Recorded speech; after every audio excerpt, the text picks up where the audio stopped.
the video is going to kick. Yep, there we go. Now the video is going to come up on YouTube right after. Okay. So if you're not muted, we're going to hear us talking in a second. So go ahead and close that, and I'll bring everybody in while we go. All right, we're good to go.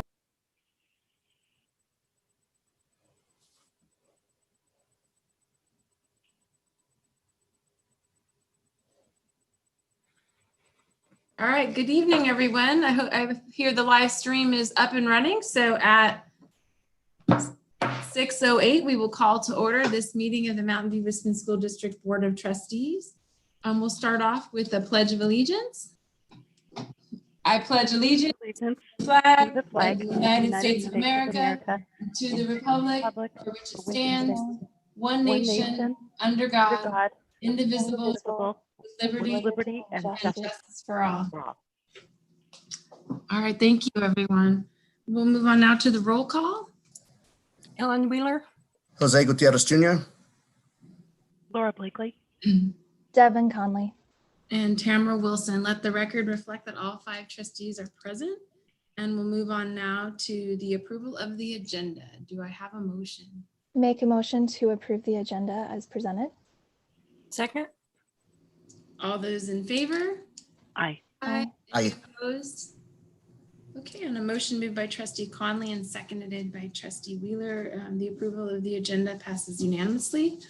We'll move on now to item 2, which is opportunities for members of the public to address the board concerning items on the closed session agenda. Do we have any members of the public at this time who would like to address us on items on the closed session agenda? If you could go into, I don't see the participant window, pop that open. And I believe in the lower right-hand side, there is a raise hand function.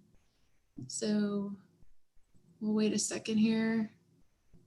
And this is again for items that are not on the agenda tonight. So if you're raising your hand, you're asking to, I'm sorry, for items that are on the closed session agenda. So if you're raising your hand, you're wanting to speak on conference with labor negotiators. Okay, seeing as there are none, we will move on to closed session at 6:10. Thanks, folks.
All right, it looks like we have all 5 trustees. I've been having a little bit of connectivity issues. Hopefully y'all can hear me.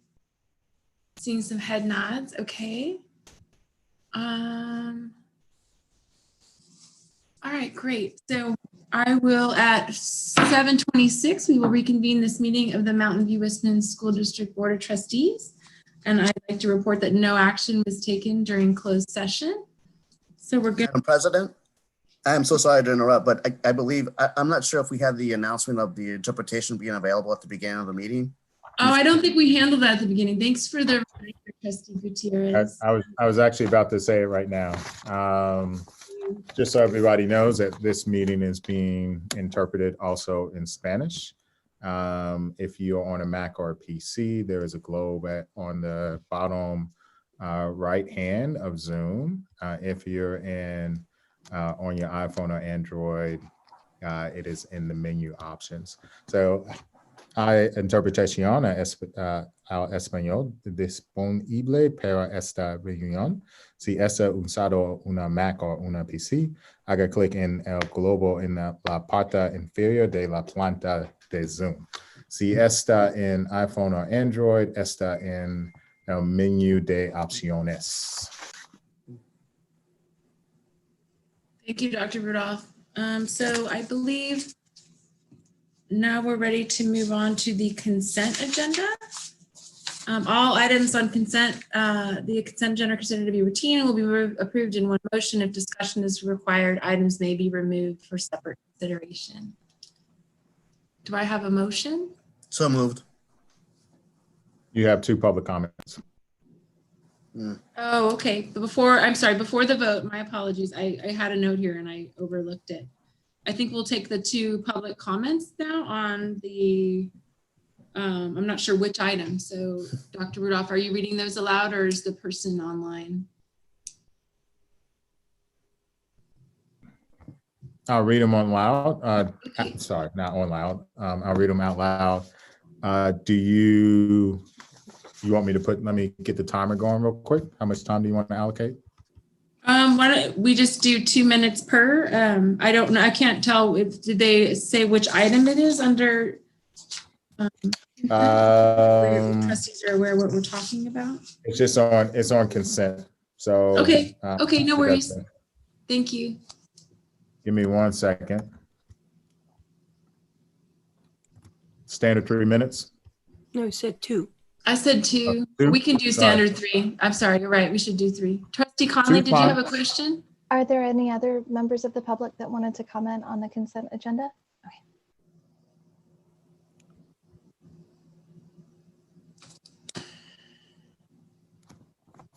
I don't know if we have 2 raised hands, but I think they're for later I think it's items. for a different item. Okay. Yep, 1 hand just went down. I think Principal Taylor would like to comment on this.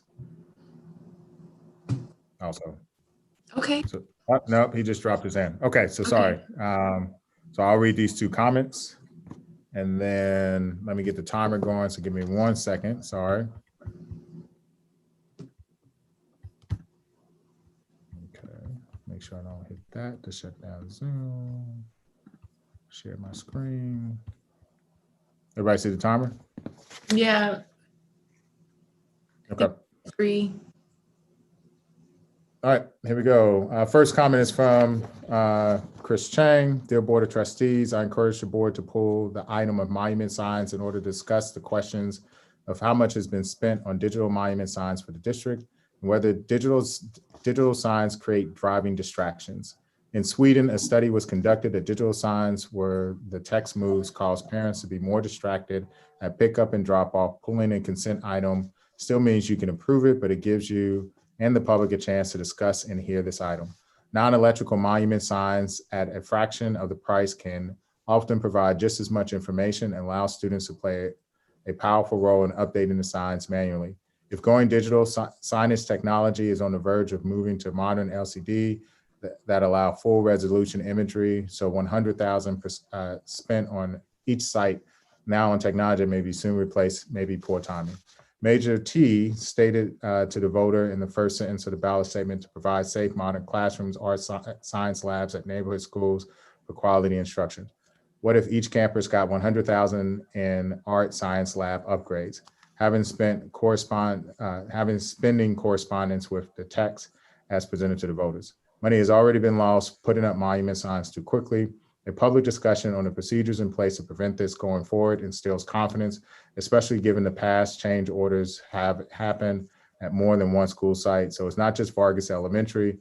It's not clear how much the district has already spent on past monument sign change orders, so the public reporting to the community and what it has cost to date to provide digital signage is good practice. Thank you, Chris Chang. The second comment comes from Steve Nelson.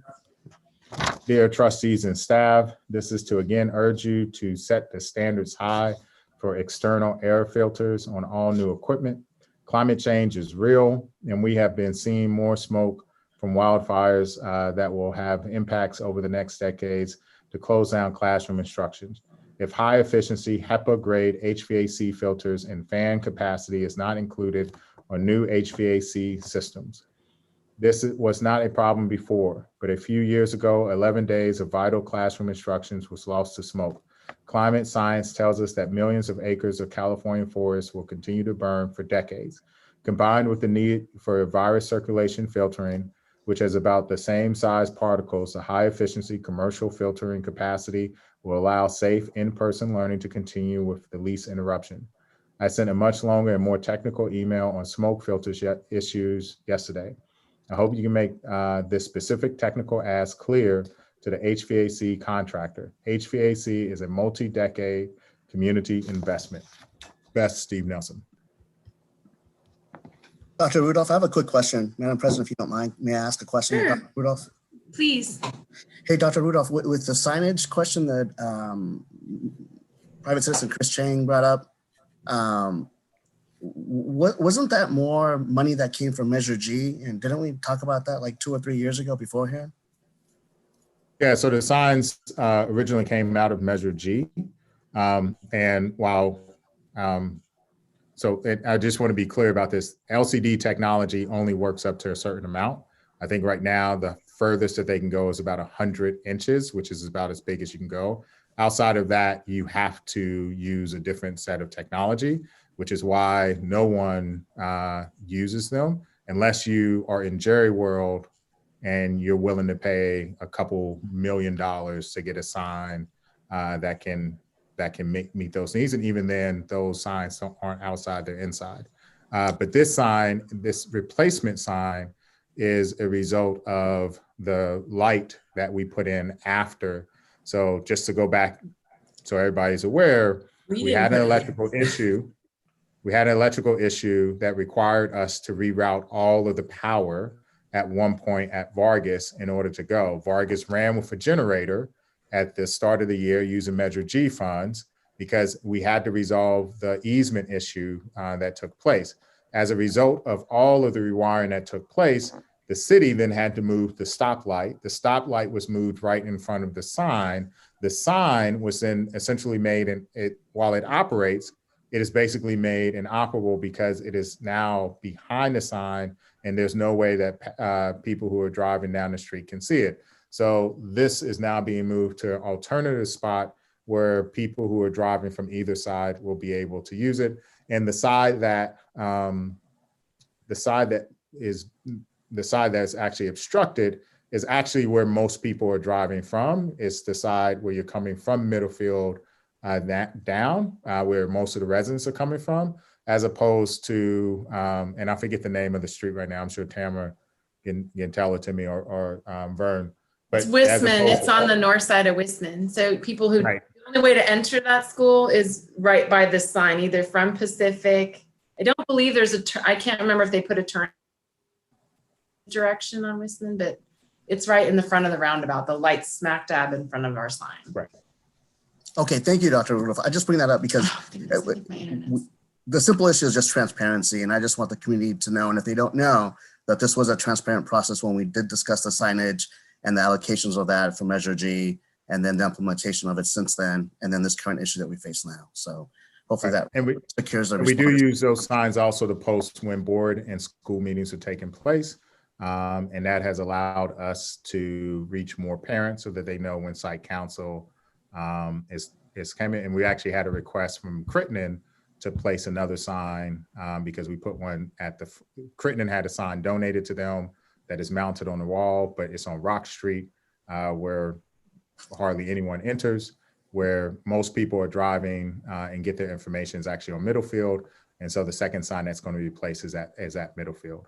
And part of the Thank reason you. why we hesitated on doing that in the beginning was because we weren't sure if the board was in favor of reorienting Graham at the time when we were talking about future growth. And since that decision has been pushed off, this now makes the most sense. And it's we're putting it in place that even if we were to reorient Crittenden, it still wouldn't have any impact on this particular sign. Thank you, Dr. Rudolph. Thank you for the clarification. After the two comments, may I have a motion, please, on the consent agenda? Yeah, it was a motion by me and then seconded by, I'm not sure who it was I seconded. think it was Trustee Wheeler. Is that correct? Yes. Okay, all those in favor? Aye. Aye. Any opposed? Okay, on a motion made by Trustee Gutierrez and seconded by Trustee Wheeler, consent agenda passes unanimously. We'll move on now to employee organization communications. Is there any members of employee organizations who want to address the board at this time?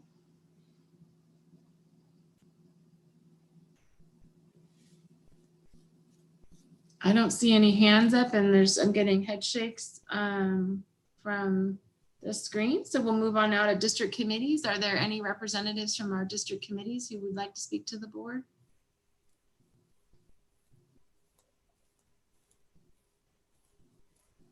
Okay, then we will move on now to the superintendent. Just want to say, thank you to all the emails. I haven't had a chance to respond to all of them. I know a lot of people have noted, have not only expressed their concern, but also have shared some of the stories about concerns that they have about how their child was treated or how they may have been treated at any particular time. But I do apply, I've received messages from the city, from CSA, from, other districts. And so, as well as board members, in Mountain View Police Department, we had a conversation today. We have narrowed down sort of the time frame. Our kids actually did another Pepe the Frog sign. And so we've narrowed down the time frame of which this new sign has come. And so we have a 2-hour window. And so we are checking the camera. So if you have, if Mountain View Police comes to you over in the Huff neighborhood and asks for, a specific time frame, and you have either a ring or you have some type of camera up there, by all means, please share that information so that they can get done. Or if you have any leads, we've also got some anonymous texts about students who are who sort of raised some concerns at Graham about it. So we're going to follow up on those. I do want to say, I appreciate the board's commitment to making sure that everyone feels included, and that, these issues, it's not just about African Americans. I mean, African Americans happen to be the latest target, but, you can go when COVID started and Asian Americans, you can go to Jewish Americans, you can go to Latinx and immigration, you can go to women, right? And so LGBTQ, like there's been a lot of different issues. So one of the things we are going to do, I've already talked with Mrs. Henderson, we are going to continue our talk. We're going to do another one. The next one's going to be about issues that impact our Latinx community. So we'll, and we're going to reach out. Hopefully we can get Trustee Gutierrez to come back along with a couple other people to talk about issues that are sort of facing our Latinx community. But I do, again, appreciate everything. And we'll make sure that we address this issue. I believe just based off of the sort of the emails and the notes, both from staff as well as from family and community members, and even the voice, that this Mountain View is a community that really cares about being inclusive. It is one of the things that drew me to the city. It's one of the hallmarks of the city is our stance on diversity and our concern about every citizen. And so I stand committed with y'all to make sure that regardless of whether you, and just to be clear, I am an independent. So regardless of whether you are a Republican or Democrat, it is one thing to support your party. It is another thing to support racist and bigotry and these types of actions. And I think politics aside, we can support whatever our political views are, whether we're conservative, whether we are liberal, whether we're Muslim or whether we're Christian. But what we should not support at any given point in time is a stance against other people. And so I think it was James Baldwin who said it best. I'm all for being respectful and having honest dialogue. And I know I'm paraphrasing, provided that that honest dialogue doesn't infringe upon my rights. And so I think, I think that is ultimately the essence here. So thank you to everyone. I'll respond to your emails as I get a chance, but I want to let you know that I am appreciative. I do want to say that tomorrow's conversation, it will come back after the next board meeting, but we did cancel tomorrow's talk. I'm going to take a much needed vacation over the next couple of days. And so, it's not a result of anything else. I think it's just 8 months of work. It's just time to take a pause real quick. But I guess the 20th, we will have our usual check-in with the superintendent, and we'll be talking about some other topics then. So just wanted to let the community know that that's also the reason, so you're not connecting the two. Thanks. Thank you, Dr. Rudolph. We will move now to community comments. This is the time reserved for community members to address the board on items that are not on the agenda. The board and administration welcome this opportunity to listen. However, in compliance with the Brown Act, the board is not permitted to take action on non-agenda items. So if I believe we had one emailed comment for items not on the agenda. And if you are online or on the Zoom, go ahead and open the participant panel and click on raise hand function if you'd like to address the board on an item that is not on this current agenda. And while we're waiting for that, I'll ask Dr. Rudolph or whomever your designee is to read the comment that you received.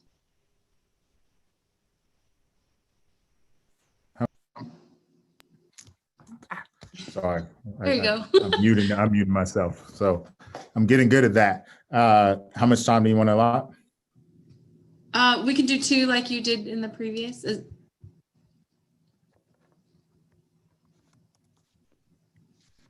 All right. And you have 2 raised People hands. commenting, so not 3. Oh, we have people. Okay, I had to scroll down. 3 is fine. 3.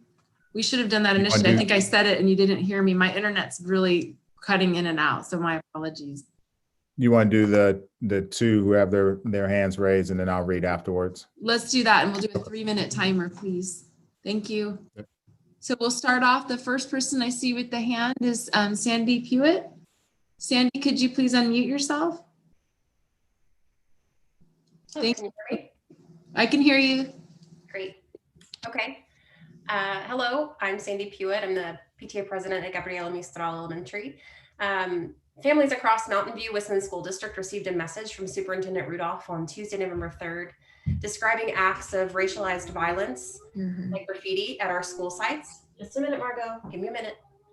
These were not the first such incidents. Since that night, the Mistral PTA Equity Advisory Committee has crafted a statement of support for Dr. Rudolph's message and call to action. The PTA presidents and many of the executive boards at our Mountain View Wisman schools joined us on very short notice in support of our statement and authorized me to read it tonight on their behalf. Also, the Gabriela Mistral Elementary PTA Executive Board and the Mistral PTA Equity Advisory Committee and the PTA presidents from Bubb Elementary, Huff Elementary, Castro Elementary, Landals Elementary, Vargas Elementary, Thurkoff Elementary, Montaloma Elementary, Stevenson Elementary, the Stevenson Foundation, Crittenden Middle School, and Graham Middle School stand in solidarity with Superintendent Rudolph and his November 3rd statement condemning the recent racist vandalism on Mountain View Westman School District campuses. We fully endorse and share in his call to action in our community to combat racism and inequality. We intend to engage meaningfully in the work of having difficult conversations, elevating diverse voices, and educating one another about the specific damage that racism and other identity-based harms have on our students, our staff, and our community. We would like to thank Dr. Rudolph for his bold leadership on these complicated, urgent issues. We are committed to providing a safe place for all students, staff, and administrators. We have much to learn and much to accomplish together. Furthermore, we support Mountain View Westman School Board Resolution number 04-0618-201 made on June 18th, 2020, which says in part, 1, Mountain View Westman School District denounces discrimination, racism, and sentiments against Black people. We will not tolerate racist treatment of any members of our community, and we will speak out against racism and systemic oppression in our society to help stop the spread of bigotry. 2, Mountain View Westman School District joins cities, counties, and states across the country in affirming its commitment to the safety and well-being of our Black community and in combating hate crimes and biases in our government systems. Number 3, Mountain View Westman School District will increase its efforts to provide a safe and welcoming school environment for all students, working with the City of Mountain View, community nonprofits, and other government agencies. And 4, Mountain View Westman School District will confront the biases in our own school district and actively engage in the challenging work of dismantling problematic practices that are limiting opportunities for our Black, Brown, and Indigenous students. Thank you all for your leadership. Once more, we are better together. Thank you. Thank you, Ms. Pewitt. Thank you. We'll move on now to Principal Vern Taylor. If you could unmute yourself, please. Yes, hi. So I'm Vern Taylor. I'm principal at Vargas. I've been in the district since 2008. I started as a student teacher. I wanted to set that up because it feels like a family here in Mountain View. I feel like most of the encounters I've had have been very positive. On Tuesday, Dr. Rudolph showed us the images that were presented. And I'm getting emotional now, but at that meeting, I had to turn off my camera because it was very upsetting to me to see the images. I grew up in Griffin, Georgia, which is a small town in Georgia. I've heard the word before directed at me in a negative way. It's not new to me. At my work environment, it was upsetting, and I just wanted to express that. But I think the part that's upsetting to me the most is not so much the overt racism that occurs in our system, but it's the subtle digs that happen from the greater community. And I just two of the things that stood out to me from my time at Graham.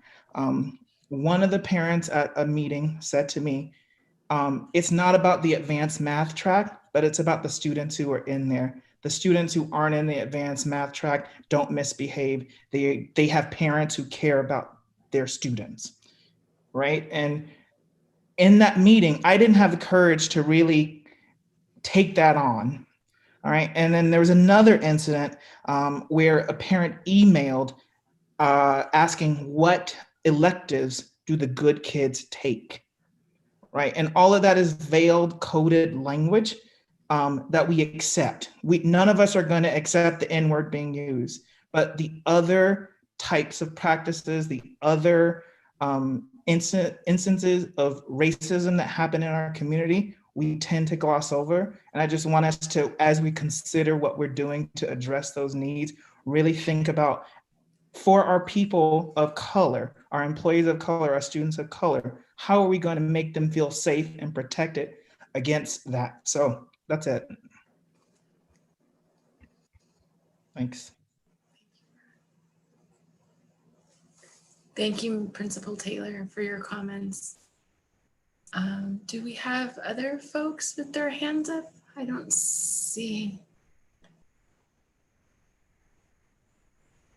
Okay.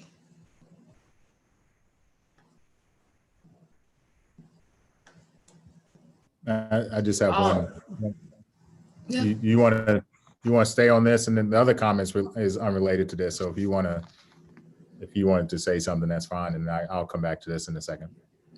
I just wanted to thank the speakers. It's amazing to see all the PTA come together, and it's so important to have these challenging and hard conversations and to hear firsthand how people feel and what some of these code words are, because not everyone's aware of them, and we need to become aware of them because it doesn't stop until we know and can recognize racism in all of its forms, coded language or overt graffiti. So I just wanted to thank the speakers tonight for their courage in coming forward and sharing with us.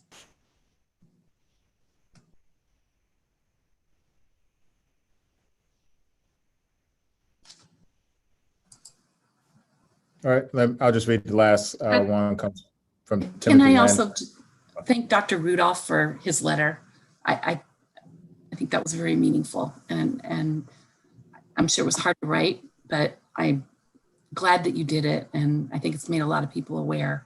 And I appreciate your, opening up and being vulnerable and using a strong voice. And I look forward to continuing the work because we obviously have a lot of work to do.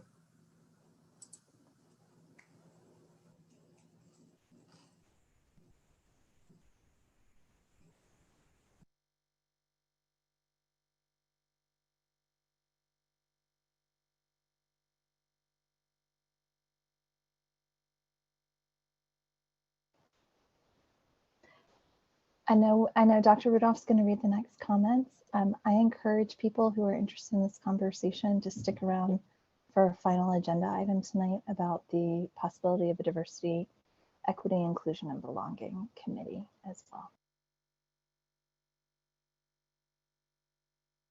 Thank you, Trustee Conley. Thank you, Trustee Blakely. I think we can move to the comment that you had, Dr. Rudolph. Yep, it won't take 3 minutes to read this. This is from Timothy Landon Timothy. Hello, I was checking out your COVID plan on your website. I'm wondering what else you have done to make it as safe as possible to be back in school. Thank you, Landon. Okay. So at this time, I think we will move on to review and action item A. This is the amendment to the 2020-2021 governance calendar.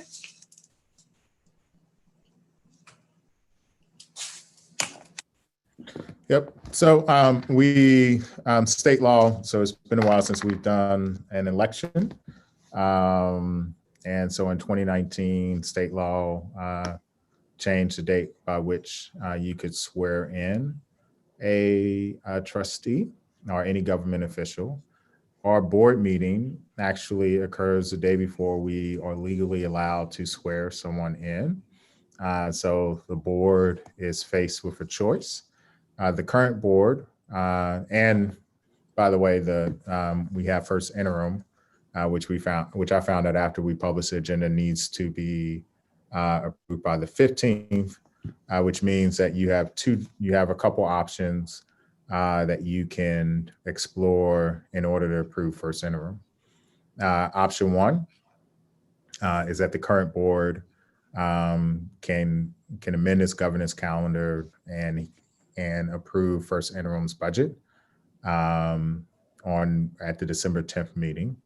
So you can keep that, but this board will be the one that comes in, and then we would have to call another meeting for the next board to swear them in so that they can go because they actually won't have a meeting until January. Option two is that this board can change the governance calendar to a date after the day that you can legally swear in, but before the county requires first interim to be approved, which means that you would do that either on Friday the 11th or now Monday the 14th. And you could, I guess, which would make it a different option, you could make that the swearing in meeting and then have just the budget on that item, or you can just move the 10th to the 14th as opposed to the 17th, which was recommended, and let that be the one official meeting instead of having two back to back right before winter break. And so we need to, no matter what, we're faced with a dilemma because you have technically Trustee Blakely cannot be sworn in until you swear all the others in, which means you don't have a quorum. You need 3 in order to have a quorum. So you have to make a decision either that this board approves first interim or the next board approves first interim on an adjusted date. And I would recommend that you do it on Monday, even though Mondays are not the preferred day to have a meeting. I would recommend that you actually do it on the Monday, the 14th, as opposed to Friday, the 11th. Thank you, Dr. Rudolph. Are there questions from trustees?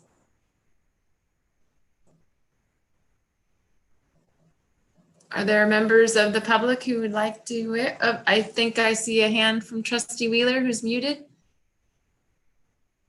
Okay, so if we were to accept your recommendation, Superintendent Rudolph, regarding this agenda item, it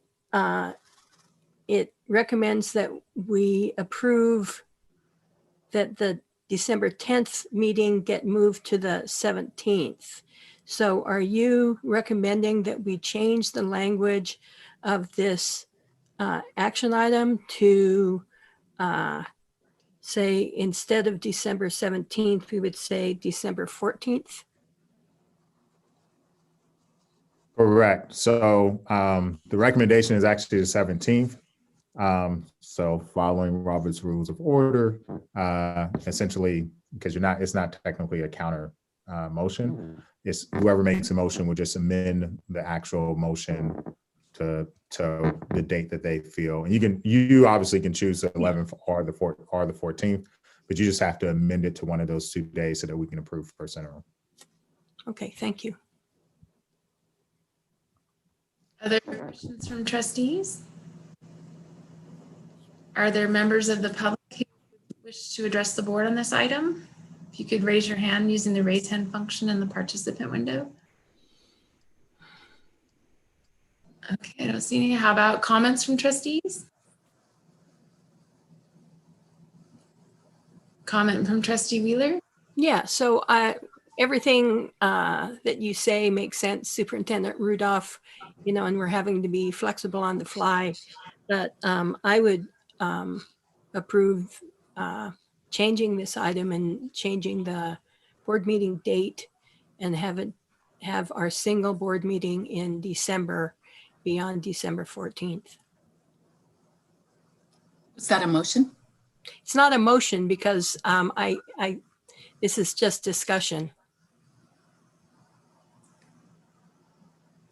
I don't feel like I should weigh in since it won't be a meeting I'm participating in. So I'm going to leave it up to unless we need a tiebreaker. Trustee Conley? I'm happy to make a motion unless other people have more comments. I'd like to make a motion amending the 2021 governance calendar that the Board of Trustees, that we approve moving the December 10th, 2020 Board of Trustees meeting to December 14th, 2020 instead. Second. All those in favor? Aye. Okay. Any opposed?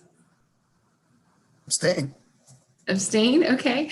On a motion moved by Trustee Conley and seconded by Trustee Blakely, the amendment to the governance calendar passes with 4 ayes and 1 abstention, with the date switch from the recommended December 17th to December 14th. Thank you, trustees. We'll move on now to the board policy number 6174.1, education of English language learners.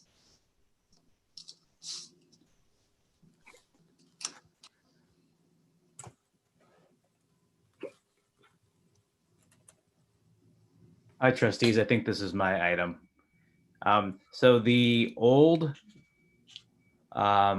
board policy states the CELT, which is the old EL language test, as the language test for English learners who happen to have IEPs.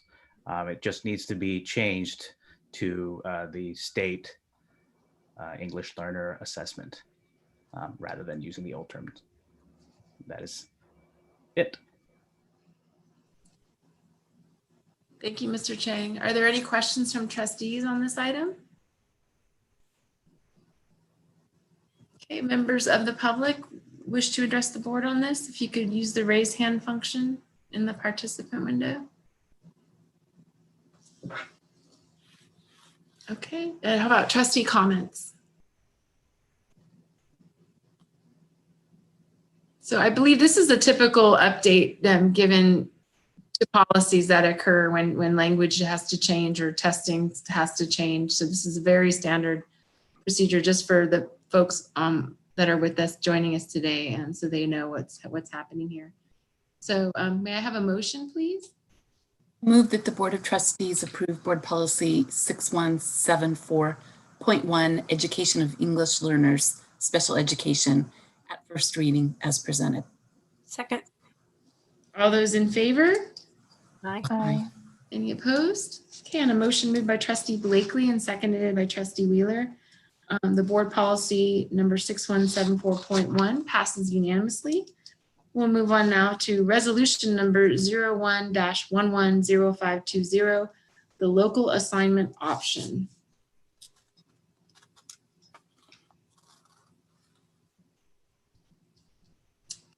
And Ms. Victor, that's you. Ms. Vicyard. I am so sorry. Thank you.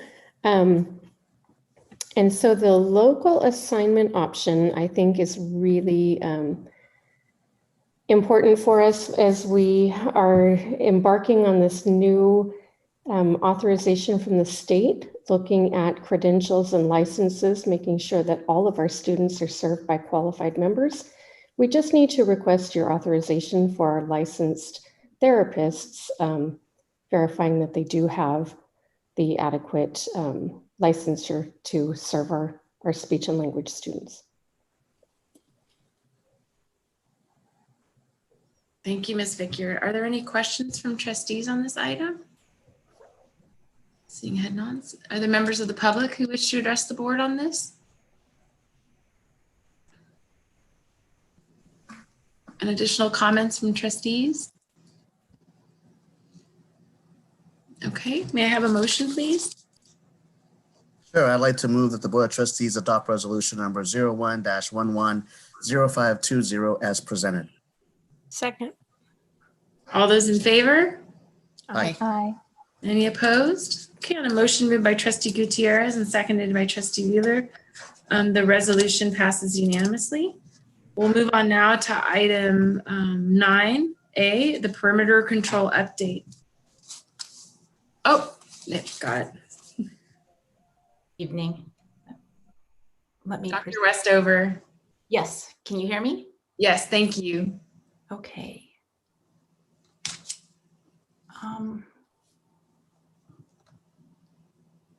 I seem to be having trouble presenting my screen. Are you a co-host? It says one participant can share at a time on my end. So maybe whoever's currently sharing needs to, I'm not sure. Yeah, co-host should be able to do it though, but try it right now. Okay.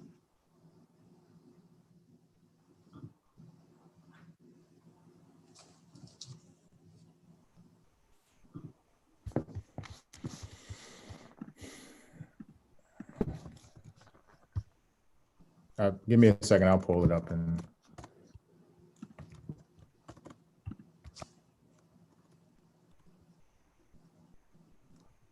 Thank you, Dr. Rudolph.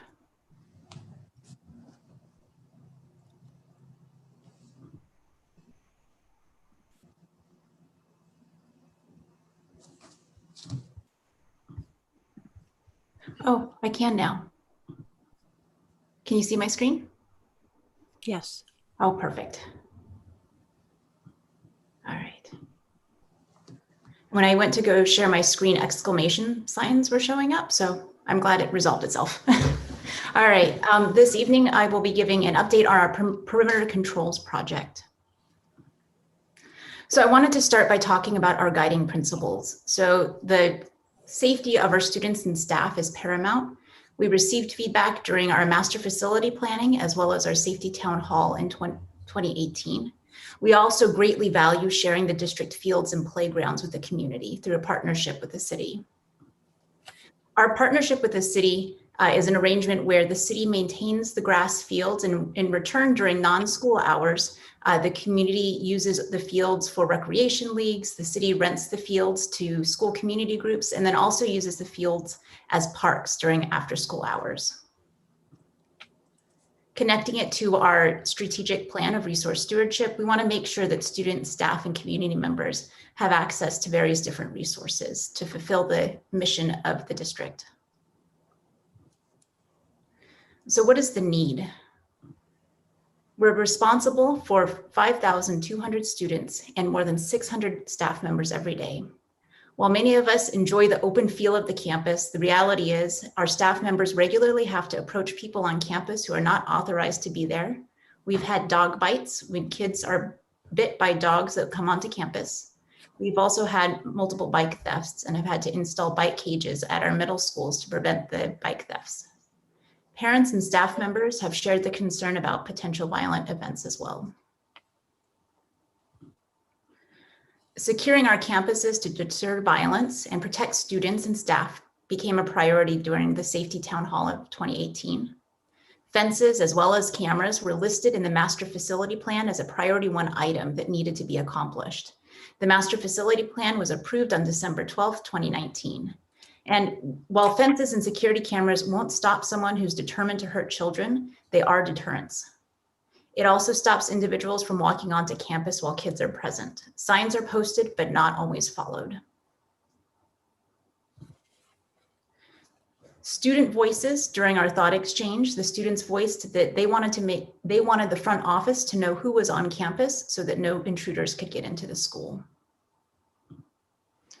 Adults also echoed the same thoughts, saying that they wanted to make sure that there were gates and that outside people could not enter the campus unless they went through the front office.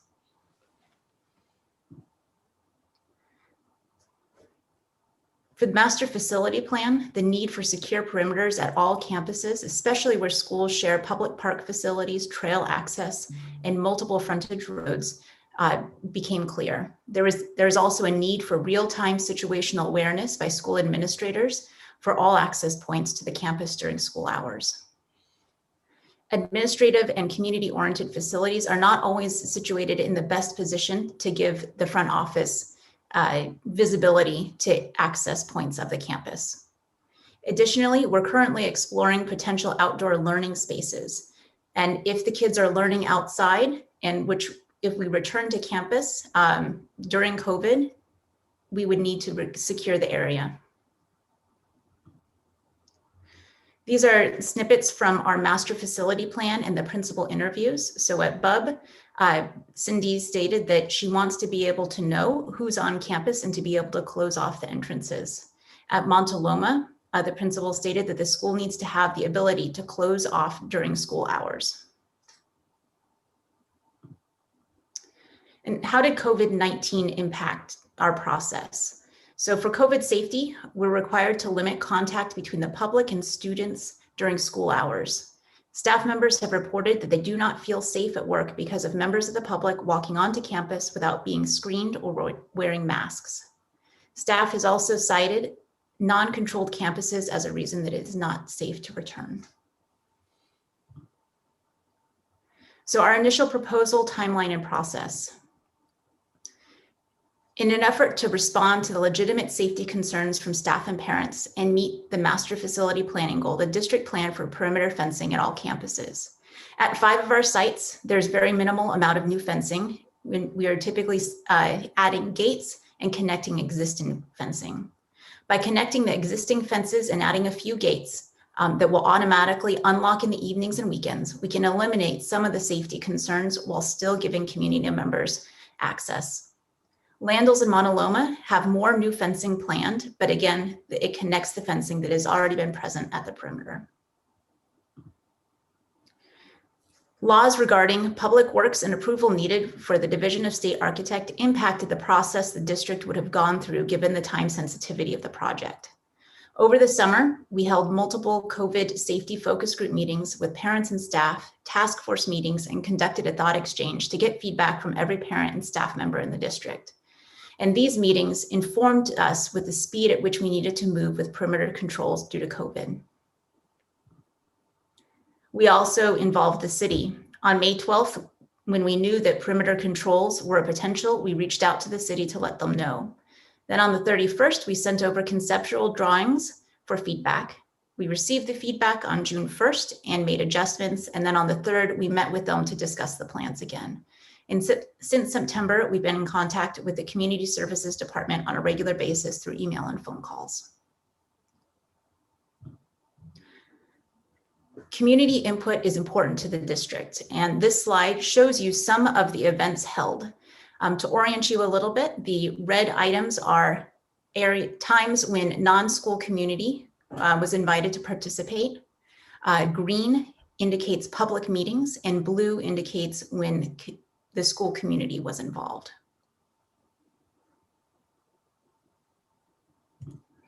Again, these are additional times where we had involved the community.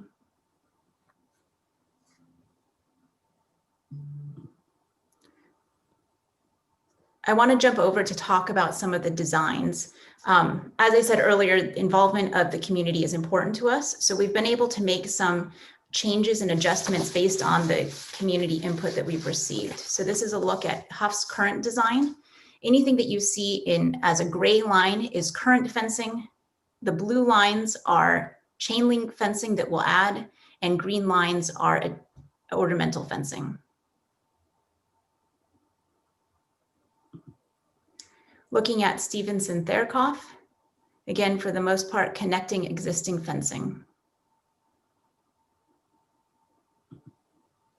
Looking at Bub, similar to the Huff design.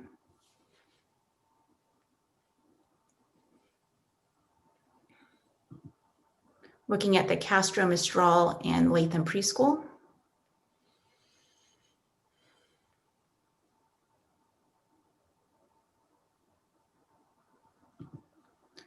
At Graham,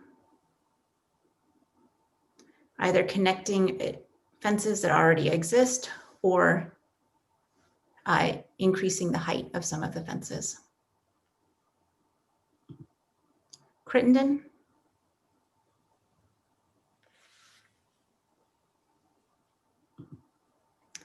Landell's option 1. Later in the presentation, we will show 2 separate options for Landell's and Montaloma.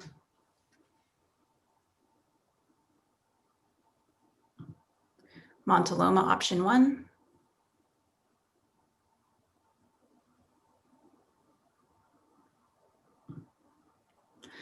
To talk a little bit about field access time, fields will be accessible as they currently are with no new limitation on residents' access to the fields.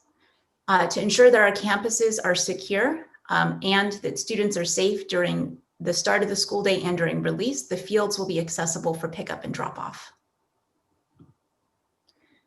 We'll also have automatically opening locks that would unlock after children are out of school. The locks will be programmable and signs will be posted for whom residents should call if there are any issues. And this really that suggestion came from the community feedback that said, if there's a problem, what do we do? So this is one of those ways that we're adjusting to the community feedback. The gates will be unlocked during after school programs. Another question that had come up was if there's an after school YMCA program or right at school running, will the gates be locked? And the answer is no, the gates will be unlocked. If the power goes out, we can specify if the gate should be locked or unlocked.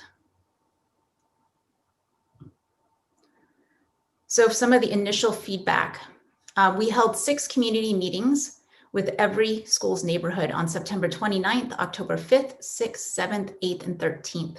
We sent notification through flyer delivery to adjacent neighbors, social media, neighborhood associations, Nextdoor, school newsletters. In total, 686 residents registered for these meetings. We also presented to the Park and Recreation Department on October 14th.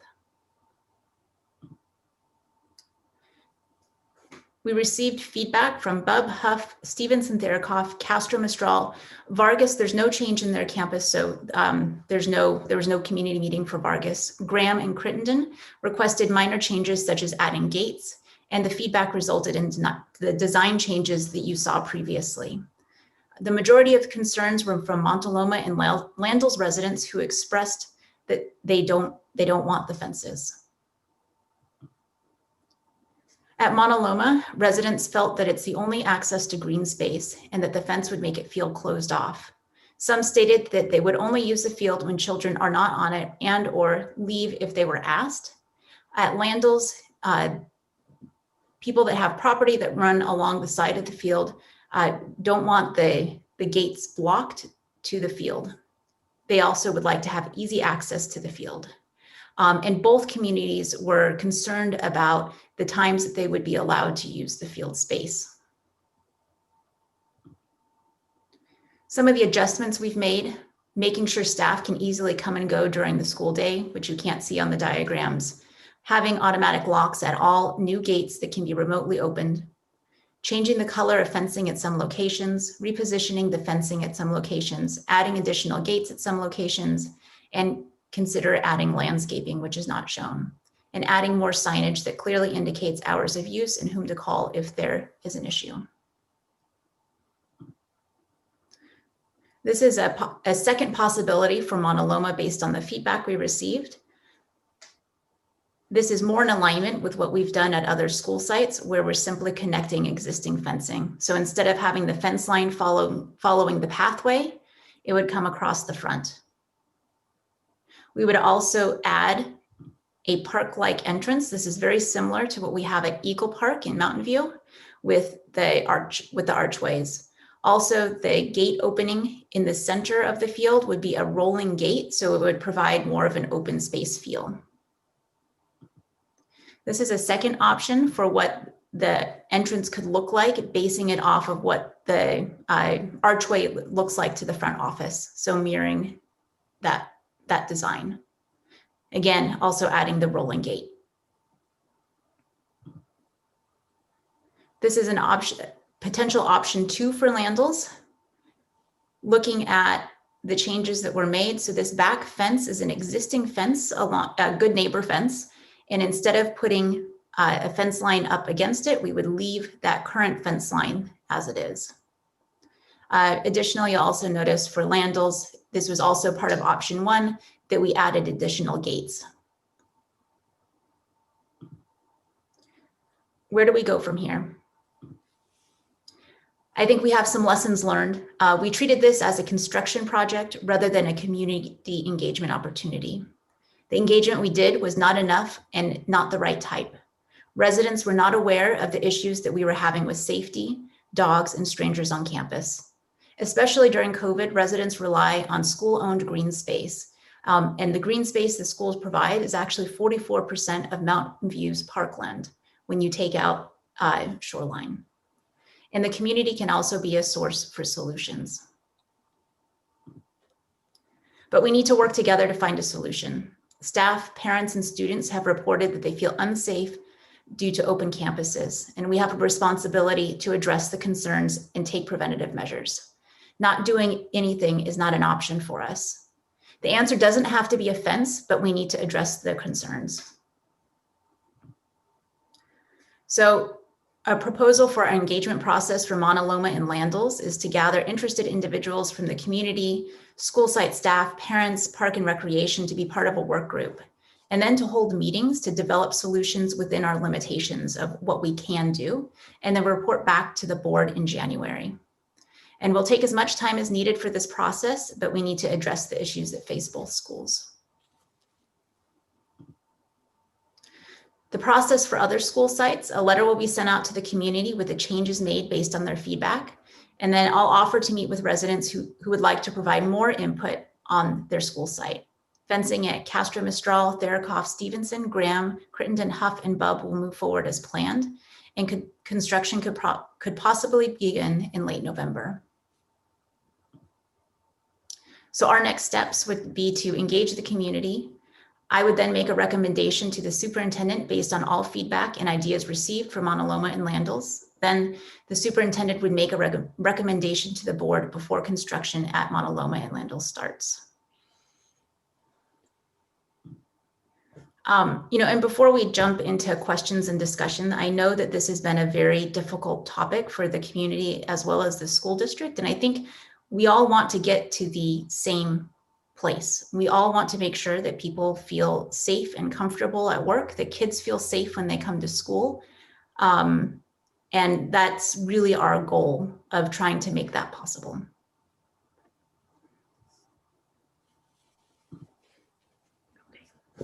Thank you. Thank you, Dr. Westover. We'll start off with trustee questions, and I have a few I'd like to start with. A lot of these I know the answer to, but I think it's valuable for the public to hear. My understanding is that we are in the design phase and that the board has already approved the fences. Is that correct? That is correct. Thank you. And to reiterate, there will be no change in public access to our campuses during non-school hours. Is that correct? No change. It'll be open. And to clarify, that this entire process, for the most part, was initiated by site leadership as well as the school communities when these initial conversations occurred. Is that also true? Yes. Okay. That's correct. Thank you. And then I've received a lot of email. I think it might have originated from some information that was being circulated online. At our school sites, do we have ADA push plates on our classrooms? We don't have ADA push plates. So referring to the kind that you push and the door automatically opens? Yes. Okay. Since there was a lot of activity from the BUB community, it's my understanding that the BUB school site is our only school site with a city park right next door. Is that correct? Yes. Castro Mistral, there's a little piece of land that the city owns. Okay, but not a fairly large park. Right. Okay. And Mauna Loma as well. I don't think that's school property. That's not a city park. The little city. The whole, that's all city, that's all district property. So BUB is the only school that has an official park. Wisman, well, technically BUB and Cooper, but Cooper is not a functioning school. Those are the only two that have it. And I guess you would include Sylvan too, which is also, we have land over there. But then outside of that, the other sites that may have a small easement. There's a small easement or a piece of property at the district office site, right at where the tennis courts, splits the tennis courts. There is one at Wisman. There is a small portion at Landals. There's another small portion at Castro. But these are small areas where like small tot lots are. Okay, thank you for clarifying that. And so, sure, I'm sorry. I'm gonna go on mute. Thank you. Oh, no worries. From my experience on our campuses, is it true that all parents are required to show photo government identification to enter a campus during school hours? Yes. Yes. So one of the requirements that we had after Parkland is that every staff member has to wear an ID. And then every visitor has to be scanned in addition to if you are volunteering in a classroom, the background check that you have to go through. You have to have a tuberculosis up-to-date vaccine to volunteer in the classroom. I encountered that. So there's also talk about the thought exchange was the only metric. Which I don't believe is the case, but does our district keep track of this incidents reporting? Because I've heard a lot of people wonder, where's the data? This can't possibly be true. I know we're not a police department, so I don't know what processes that they have at sites to do this kind of thing, or if there are any. Thank you for asking. We do track some items, but we're not like a police department. And so every time a principal has to go out and ask somebody to leave campus, we don't track that. For some of the incidences, like with the dog bites, if the parents chose to report it to the police, there would be a record of that. Okay, thank you, Dr. Westover. And it looks to me, just to clarify, the Huff, Landals, and Bub, I know those campuses are laid out fairly similarly. They all three have fencing between the upper grade level classroom buildings, correct? And it creates that needed space for fire trucks. They're all fenced similarly. That area in the back isn't needed for fire trucks. At Landals is actually needed because we need to get to the trash. Ah, okay. Thank you for clarifying. I will pass the baton to other trustees. I just wanted to get some of that basic information out first. I saw Trustee Conley had her hand up, and then we'll go to another trustee. Sure. So I know when we did the original community input meetings, I think that those were advertised on Nextdoor. Is it possible? I'm a little concerned that we had good turnout at a lot of those meetings, but I'm a little concerned that we might have missed some people, and that has resulted in the emails that we've gotten since. Is it possible that for the next round of community input, because we had talked about possibly having future meetings, that we post placards or signs at the school site, so when people go to the park, people who use it see it? And then I don't know if it's possible, but the city will do for Parks and Rec, which I was on that commission, they will send out just a tiny little postcard with info. It's black and white printed, it's super cheap, and they'll just do it for a certain radius around a park. Can we do something like that to inform people about community input opportunities? Yes, and I think we talked to the city about getting some help. The school district is not set up for mass mailers like that. So actually, when we send mail out, we get on Google Maps and we check all the addresses, and that's how we do it. It's very time intensive. But the city offered to allow us to use their software if we told them what we needed and to get us the addresses. So that's been very helpful. So I know my understanding from the PowerPoint presentation is that we're going to do these work groups for Mauna Loma and Landals. Would it be possible, since we might have missed people in that first community input round who may need information about the changes that are coming, would it be possible for us to postcard those communities near the park sites and offer a future opportunity for community input before the construction begins? I'm just worried we've missed people. Yeah, so sorry, just to jump in, I just wanted to make sure that we knew that we put signage up about the meetings and actually attach a QR code so that people who were coming and going from the park could scan that and get information about the meetings. And also postcards are possible, but there is a long lead time on those, and they are fairly expensive. Not the printing so much as the postage and the address collection, because you usually have to go through a database company to do that. So those are just things to keep in mind when we're building out our timeline for meetings. Will we avoid some of that cost if we work with the city system for the database information? Some of it, but again, a lot of it is in the postage, because you have to do that as well as print and sort it into carrier routes to take to the post office. So it's a little more involved. Okay. It's possible it just takes a little while and costs some money.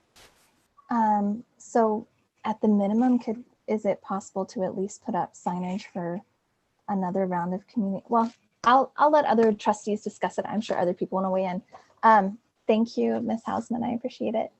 I have another question about, I attended 4 of the 6 community input meetings. At the Latham Preschool, Mistral, and Castro community input meeting, there was a request brought up about having a gate near the tot lot, but I don't see that on the design here. Yeah, we met with the architect in Greystone and talked about it. And we're a little concerned about adding a gate in the field area because we would have one pathway and it would cut down. Well, either we would trample the grass in that area, and then we talked about potentially adding a pathway to make it easier for people to walk. And then we started into the conversation of, when we add a pathway, are we now going to start to take away some of the field space? And the field space is pretty limited at Castro and Mistral, so we were concerned about that. We looked at with the architect, looked at other points that parents could enter the campus to walk to get their kids, because really when we were designing or looking at the fences is trying to preserve all natural pathways that people are following right now. So that one, we are a little concerned about adding a gate there. Doesn't mean it's not possible. I think that's what came up. I think, you know, having walked to that school site for years now, there are like dozens, if not over 100 people who cross from the tot lot onto the campus regularly across the grass already. So because there's a gap between the 4-foot gate and where the fencing for Castro begins. So it's already a frequently used pedestrian path, and it hasn't destroyed the grass. I know there might be a bioswale there, like I see a drain down in the ground.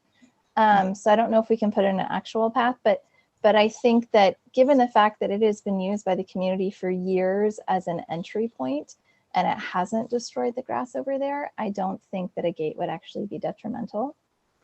And then my last question is, well, two, but quick.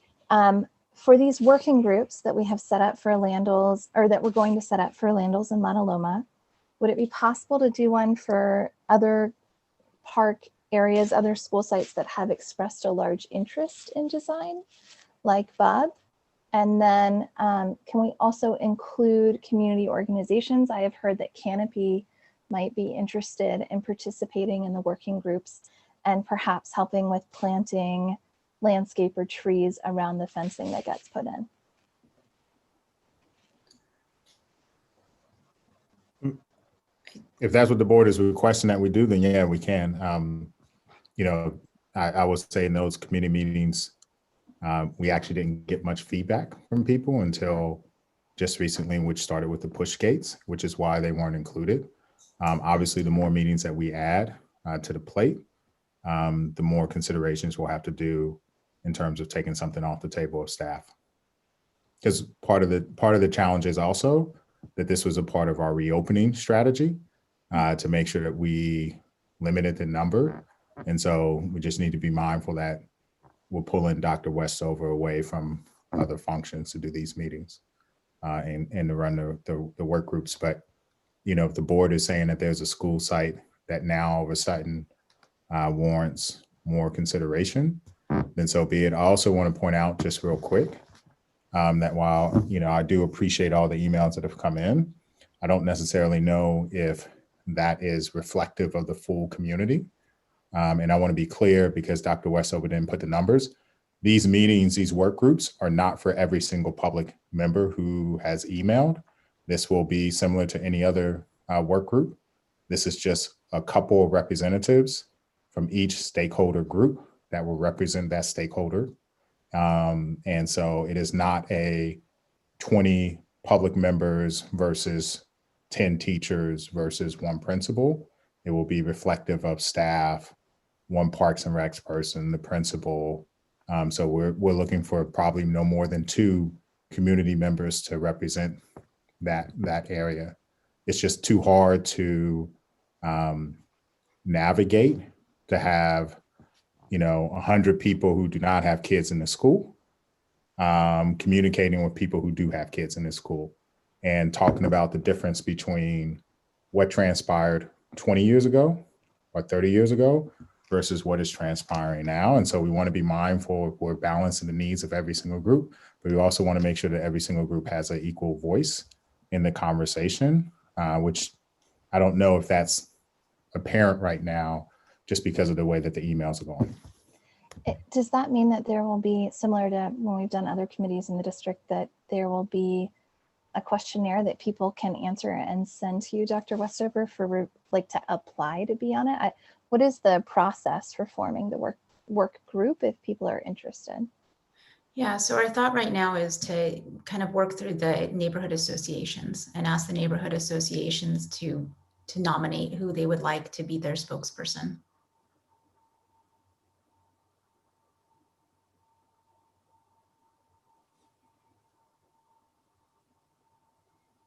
Trustee Wheeler?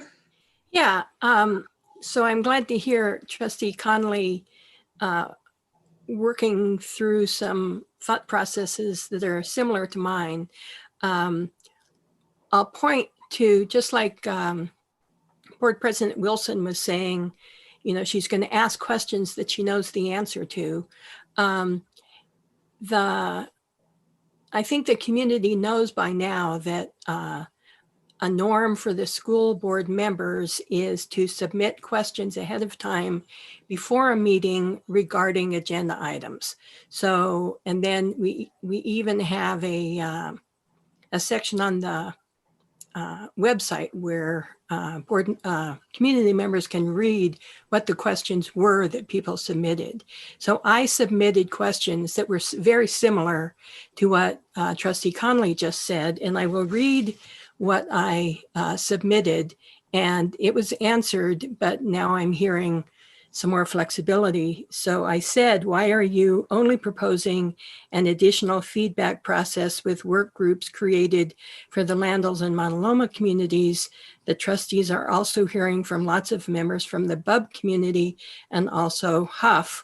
Why not also create work groups for those communities as well? So I'm glad to hear that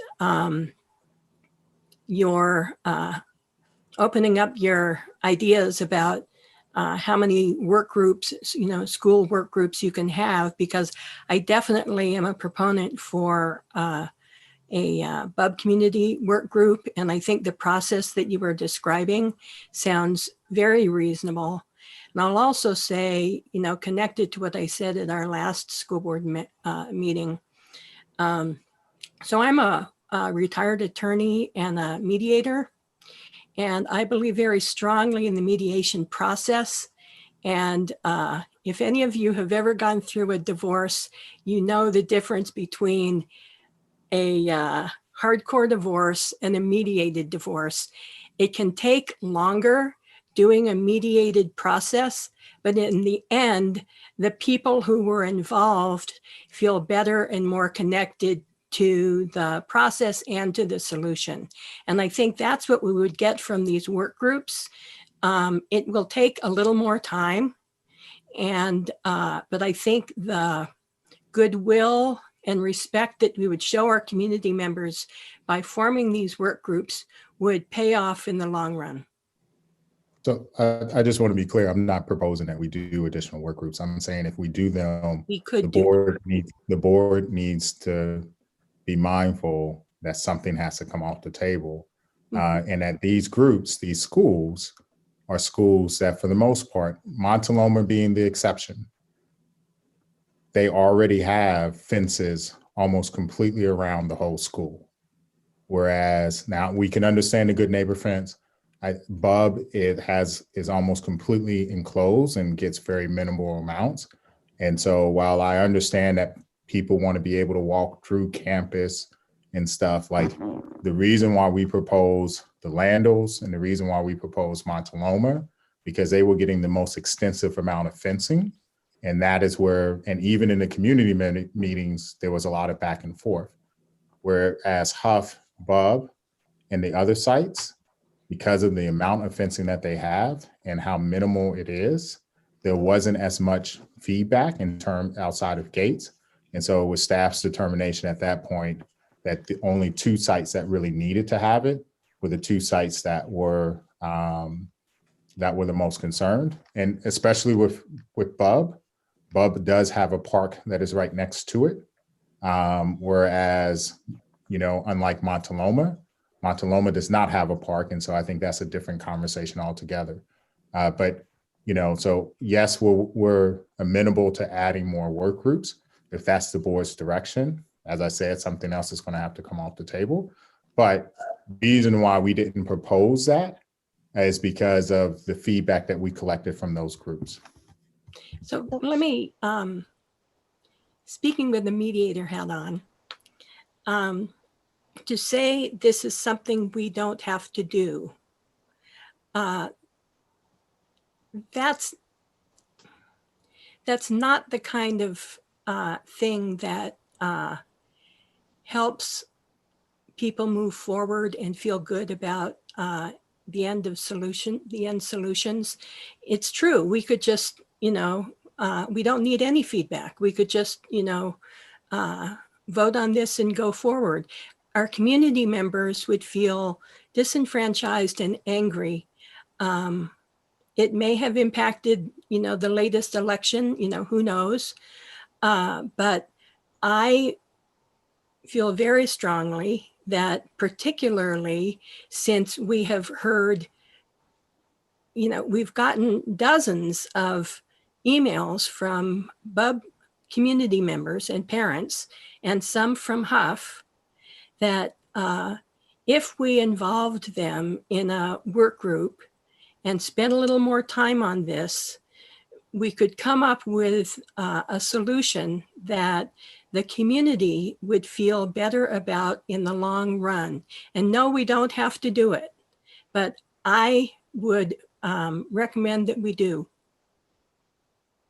I'm not saying that we don't have to do it. What I'm simply saying is I think, I'll give you a good example. So at one of the sites, we went back and forth with the community.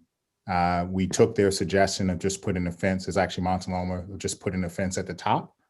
And after we put the fence at the top, the emails that came in afterwards were, the fence at the top just doesn't work.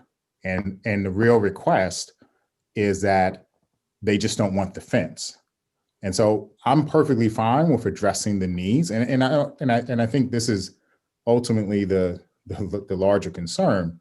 We do have an obligation to make sure our kids are safe. And we do have an obligation that teachers shouldn't have to worry about this, especially with COVID. And even in some of the comments that I've read, people are very transparent that they still want to be able to walk through campus during school hours, and that they knowingly walk across campus during school hours. So I'm perfectly fine, provided that we pull something off the table, because we're planning for reopening and everything else. I'm perfectly fine with us having the meeting and having these work groups, provided that we come to a solution. And the solution has to be that there's an understanding that we have to address the concerns. It cannot be that this is the district's burden to bear and it's no one else's burden to bear, and that you must come to our particular side. While and I've been through a divorce and I understand the whole mediation process, I can tell you that when one side wants one thing and they believe that they are right and that this is the only way that it's going to happen, it is a recipe for disaster. So if community members can find someone who is willing to work across the line and they're open, and we can pull something off of the table for staff so that they have the time to facilitate this. And if that's the direction of the board, that you're saying, these sites need to have this, then we'll have those meetings. I'm simply saying that based off of the meetings that I was in, and based off of, and Bub's feedback just came, but I was on the Bub meeting, and this feedback was not there in a community meeting that had, I think, 100-something people there. And so I think, and it was widely publicized, people knew about it. It occurred after the Montaloma one. So there was a greater fervor to make sure that people were involved in it. And so all I'm simply saying is that based off of our experience going through the process, that is led us to say we can carve out time for Landals, which I think is actually different than Montaloma's, but all the other sites didn't seem to need it. If the board is saying that is where that we need to have it for these particular sites, then that's the direction that we'll go in. Why don't we get other questions from other board members before we circle back to folks who've already had their time on the floor? And I see hands up from people who have already spoken, and I just want to give a fair audience here. Trustee Blakely? I have just a handful of questions. One is it possible, and I think I'd put this in the questions that were printed, but to do latch open gates? So I know they'll be automatically locking and unlocking, but a lot of the feedback that we've heard across the different school communities was, it feels like a prison. It's not inviting if they're closed, even though they would automatically open. So it seems to me that if we could have something so that the gates latch open and the janitor or whoever runs around and opens them at the end of the day and, Friday afternoon for the weekend. And then if somebody did close them, they'd automatically unlock a community member could open them. We're looking into the liability concerns. Sorry? we're looking into the liability concerns with it. We were told by staff, our director of maintenance, that it would require additional work on the custodians to go out and do it. And considering that we've increased the amount of square footage that the custodians have, they already have a tight schedule. And now with the amount of cleaning that they're going to be doing for COVID, that it is going to be a very tight process for them to do it. So we'll have to come back and look at what the viable solution is. But that was one of the early iterations that we had. We originally thought about having staff just simply open the gates. And then Director Perrone, who was the director of maintenance operations, said, it's already hard enough for us to clean the district. And so that's when we went to the electronic version, because we felt like that would be the quickest solution for it. And then again, we just need to look at what the liability concerns are for having latches. Okay, maybe I don't understand exactly, or I'm not visualizing how the electronic version works. Like, is it just when you walk up, you can open it automatically? They don't just like automatically open and stay open, right? No, once it hits a particular program time, the gate is open until it hits the close time. But So it's physically open, or it's just unlocked? It's unlocked. Yeah. Okay. I'd be interested in trying to find a way so that we could include the latches, and maybe that's each teacher. They take turns doing. I don't want to put too much on our teachers either, but we do parking lot duty or something, or maybe that's the kids can do it. Maybe that's like you get the gold star and it's your turn to do it that week. I don't know. The next thing I wanted to know was, we've talked a little bit about the handicap push plates. I'm wondering, I know that we don't already have those. That was clarified earlier. Would it be possible to put them on a handful of gates that are at, very major entrances? Or is that just, I guess if they're latched open, it wouldn't matter. I'm just kind of struggling with that, because we do have some handicapped community members. So I wouldn't think we'd want it at every gate, but maybe a couple of main ones. We can look at it. So to add the automatic locks is already additional $1.5 million. The difference between those and what you're talking about is that you would actually require a different amount of electricity to go out to those, because the gate actually has to be controlled at a certain time frame, and it's a completely DSA requirement, a completely different set of DSA requirements, and it's something that will be unique only to Mountain View, because it's not something that districts put in because they're so cost prohibitive. And then we would need to cost out what the maintenance factor is, because part of the reason why you see those indoors is because of all the moving components, and they don't normally get wet. And so what impacts there, but if that's the board direction, then we would just need to cost it out and see whether or not it is feasible. But this was the option that came from Grace on West as the best approach to make that happen. The doors are ADA compliant, and any gate would have to be per DSA. They just don't go to that particular standard. Okay, I think I've mostly seen those at like airports and medical buildings, but thank you. So my last question was going to the expense.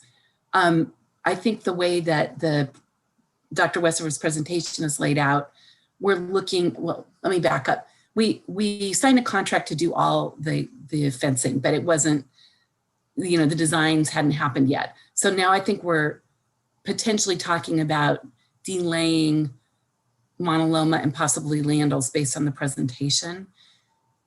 Do we have a sense of that expense to defer those two? I'm assuming that's a change order. We're clearly going to have some other change orders.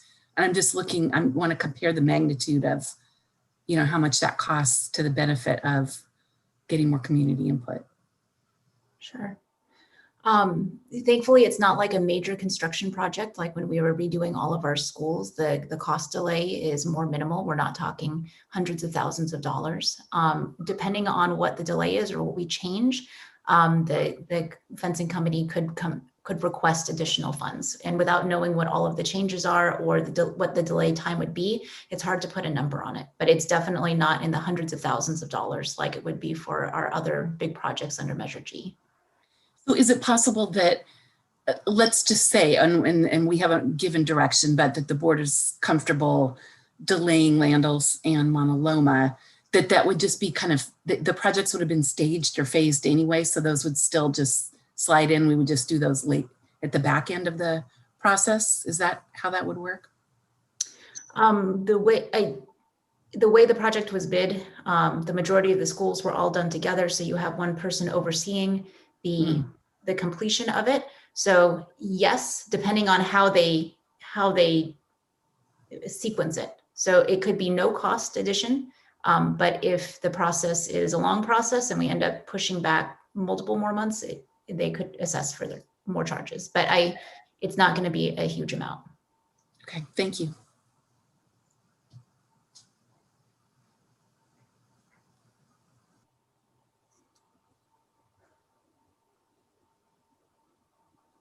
Oh, I can't hear you, Trustee Wilson. Trustee Gutierrez, do you have any questions before we circle back? No questions. Thank you. Trustee Conley? Very brief. So the original contract that we approved for the architect in June, I went back and looked at it after I brought this up in August. And I do believe, I just wanted to clarify, it includes the architect holding community input meetings, which is sort of standard for our architecture contracts. That's one of the reasons it hadn't kicked up for me as an issue. I thought there was going to be a community input process anyways, based on the contract we approved. So some of that cost of delay might fit possibly within the contract we already have with them.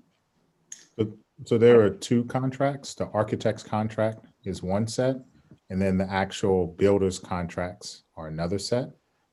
So what Dr. Westover is talking about are actually the contract for the fencing that's been awarded, the fencing company, not the contract for the architect. Okay. And then the last little question is just, in the presentation, it says that Dr. Westover would be willing to meet with community members at the other school sites besides Landals and Mauna Loma who still can't have concerns. I am concerned about your time overall. So if there are, 5 or 10 people from BUB who want to meet with you, does it make more sense to have a community input meeting for that site instead of meeting individually with community members? I think that there are different ways that we can suck up your time in this process. Sure. I think when we initially, were trying to come up with a plan to move forward, we were basing it off of the input we received at the time from the BUB meeting. And at that time, the meeting was, there were concerns, but I think was fairly positive. And I think, Ms. Connell, you were in the meeting with me, and that's kind of how we landed where we landed. But I'm more than happy to meet with people if they need to make sure. I want them to feel like that we're listening. I think one of the benefits of, or one of the reasons why we were looking at one-on-one meetings as opposed to group is that the public has been very, has handled sort of a public lashing. And so we have went into multiple meetings and been chastised or sort of taken to the carpet because sort of a mob mentality about how wrong we are, how these schools look like prisons and everything else.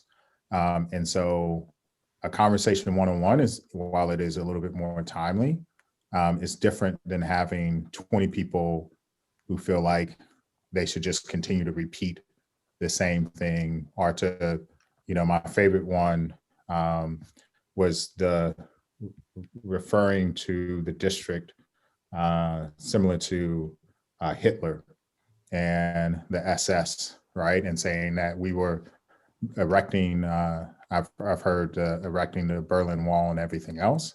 And so that has occurred in larger group meetings. And so out of respect for Dr. Westover, if that's where a group meeting is going to go, then I'm not going to ask her to attend those types of meetings whatsoever. Having a one-on-one meeting and having a phone call or dialogue seems to be a more preferred approach if we can't be civil in meetings.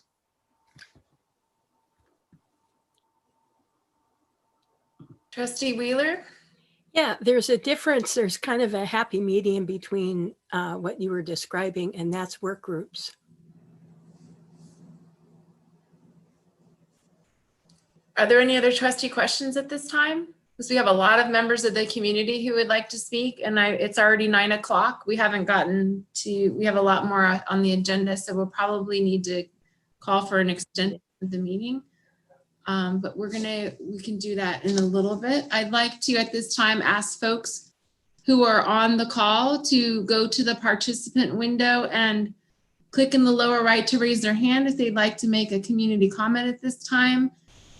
After I wait a few seconds here, I'm going to cut that off because I need to calculate the number of folks who have their hand raised and allocate a time.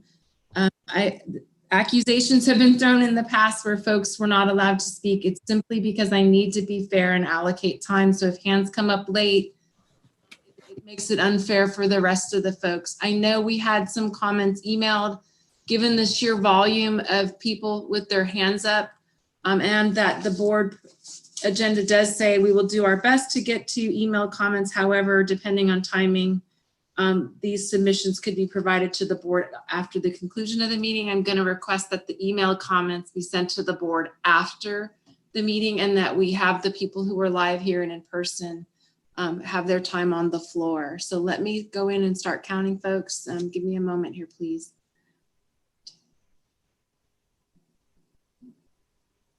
You want us to email all the comments to the board, right? The ones that were sent in? Hold on. Okay, thanks. I think there's 18. I'm seeing 15, but I think there's more that are popping up as I'm doing. So it's bouncing around as I'm trying to count. Maybe I'll just maximize this participant window. That could help me. There's 19.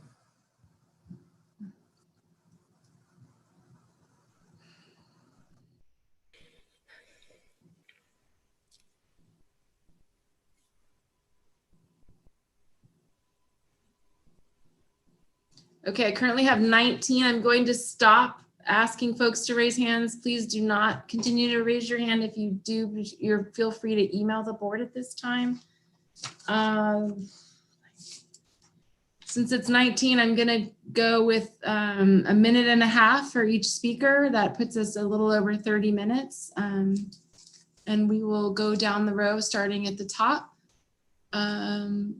So we have Bub. 1 second. Cindy Nguyen, I believe, is our first speaker. If you could go, we're going to get the timer set. Hold on a moment. And then we'll start.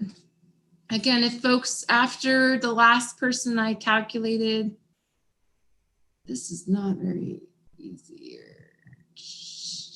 After Raz Lev, we will no longer be accepting public comment at this time. Please email. But we'll start off here now with Bub Principal Nguyen. If you could please unmute yourself.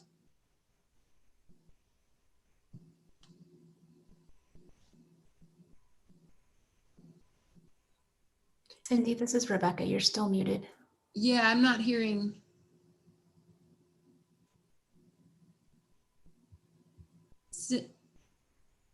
Cindy, we can't hear you.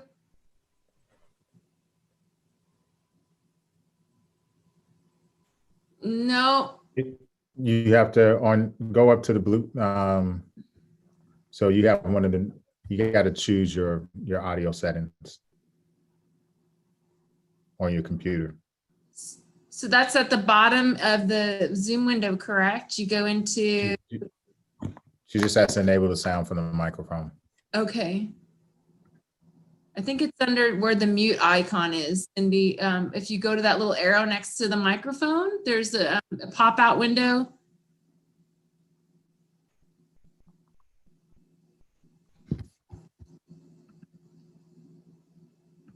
Yep, I think we got her. No, we need to have her call in because we can't hear you.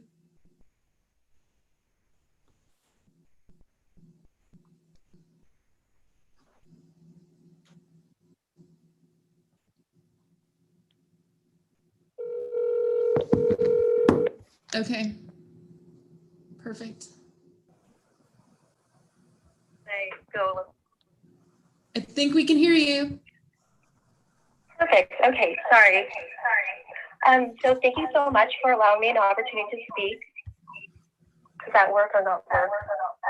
So There's a reverb. Cindy, turn your computer off, your sound off for a second. There we go. Okay. And so as long as everybody's muted and you won't get the reverb. Okay. You have to turn your sound completely off. So you can't hear it on your computer. Try now. Just say something. Yes, now? That's as good as it's going to get. Is your sound is completely off? So, I can. All right. Go ahead. I think we're good. Okay, perfect. Sorry. So thank you for allowing me an opportunity to speak about the proposed perimeter controls at BUB. I'm speaking today as principal of BUB, but also as a longtime parent of BUB Hugs. I'm continuous parent from 2005 till now. Also representing the ideas of BUB teachers Patricia Galazzo, Erica Kell, Emily Campion, Katya Edwards, Laurel Shepard, Jamie Ewing, Gail Lee, Jack Sullivan, Katie Stout, Lydia Ackerman, Emily Carpenter, and Carol Packer, instructional assistant Marta Apicella, library tech Donna Hadakeda, instructional coach Kathy Patterson, and office clerk Wendy Van Gaspeth. When asked a few years ago by Jean Young, the consultant from Arctic, about what facilities upgrades they would like to see at BUB, one of my first responses was closing up the existing fencing for additional campus security. When parents drop off their children at school, myself included, we're expecting not only that our students will be receiving a high quality education, but they will also be physically safe. The job of keeping 400 plus students and staff safe on a daily basis is not a task I take lightly. In fact, it is the biggest responsibility that the staff and I have. I remember an incident earlier in my career at BUB. One of my former students walked out to use the restroom during class, and a man approached her. Law enforcement was called to help us. This was my first wake-up call as an educator of the huge responsibility we have to keep our students safe. To this day, it makes my heart skip a beat every time I see an unknown person on campus during school hours. Although there's signage at the entrances reminding visitors of school hours, I remind at least a half dozen unauthorized campus visitors daily not to cut through campus to get to BUB Park and to check in at the office before stepping onto campus. It's been even more so during COVID times as community members don't realize that we have Cindy, staff on campus. that's your time. I'm sorry. Sorry, Ms. Wen. Thank you for your time and for the email comments that you sent as well. We'll move on now to Tushar Morty. If you could unmute yourself, please, and we could reset the timer. Dr. Rudolph would be great. Hello there. Let's see if we can hear you, Tushar. Hello. Hello. Hi there. Yes. My name is Tushar Morty. I'm a parent of one Graham Middle School student and parent of two Landals Elementary School students. I just wanted to quickly say that I appreciate the conciliatory note, the tone that was struck in the last couple of slides in Dr. Westover's presentation, as well as Trustee Wheeler's comments. I understand Superintendent Rudolph's concern about the kind of inflammatory statements that have been made in the past. But I do want to stress that some of the allergic reaction that's coming is because this is a community that does not like walls. We don't want to hear that, yes, we're going to build a wall to keep people out, that we're going to make you pay for it by through Measure T funding. I think there are solutions. And again, I don't think that the community overall, including parents, wants to say, no, there is no compromise. We're saying that there is compromise, that there may be areas that need fencing, but that shouldn't be how the school looks. That attacks the community as a whole in terms of who we are. And we want to have welcoming schools. We want to have welcoming communities because that's the type of people that we are. So I think that's where some of that allergic reaction is coming from, but I do appreciate your offer to engage with the community and with parents to come up with a better solution. Thank you. Thank you, Mr. Morty. Miss Wendy, you're up. If you could unmute yourself. I'm relinquishing my time to Principal Nguyen. Thank you, Miss Wendy. I'm not sure if Principal Nguyen's still on with us and would like to continue her statement. Perfect. Can you hear me now? I think Yes. Perfect. Okay, so to continue, so during recess breaks, there have been many times we've gotten. Cindy, we can't hear you. We I heard can you because hear I her. called you. Oh. I could hear her. You can hear me? Yes. We could hear you the first time. I don't know. Now it's a reverb again. So yes, you can hear me now. Yes? Yes. Okay, perfect. Okay, here we go. Take two. So during recess breaks, there have been many times we've gotten into situations that could have been avoided if we had added a few gates to our existing fencing. We've had many instances of dogs off leash coming onto campus during recess, causing excitement or havoc or fear for kids, depending on their comfort with dogs, but a lot of difficulty for myself and staff as we try to contain the dog, comfort students, and keep them away from the dog. Kids will play foursquare, and every once in a while, the ball rolls past the office to the car circle. A well-meaning kid will chase after the ball before a staff member can run after them to tell them they'll get the ball for them. We have a beautiful new library, and our awesome librarian, Mrs. H, keeps it open during breaks for kids to have an alternate activity. It's a noisy playground. There's no line of sight between the library and the playground. We've altered our yard supervision map to include the walkway to the library, but it's not possible to have eyes on that walkway at all minutes of recess. I'd much rather that the staff and I spend our time on the recess yard reinforcing the positive playground behaviors that we see and handing out Cub kudos, coaching kids through a conflict, and monitoring for safe use of playground equipment rather than wrangling dogs or confronting unauthorized adults. I love our campus layout with outdoor walkways and a huge blacktop and playing fields. I'm grateful for the existing fence we have along Barbara Avenue, along Bud Park, and the line of houses near the primary playground and the walking path. But however, we have limited view of who's entering from the car circle entrance on Hans Avenue. We also have no view of the entrances from Bud Park or Hans Avenue near the library, or from Barbara Avenue near the MUR. A few additional gates would secure those entrances. Every year we do a run. Oh, time's up. Thank you, Ms. Nguyen.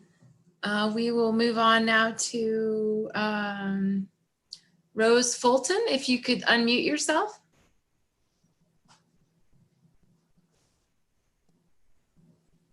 Can you hear me? Yes. Yes. Great. Thank you so much for your time. I'm a parent of Landals of 6 years and 5 years as a board member on the PTA. So I spent an incredible amount of time on the school campus, giving me this perspective. And I am a proponent of the perimeter control. I do think that we should look at entrance and exit installations, as Trustee Wheeler has discussed with the latch options.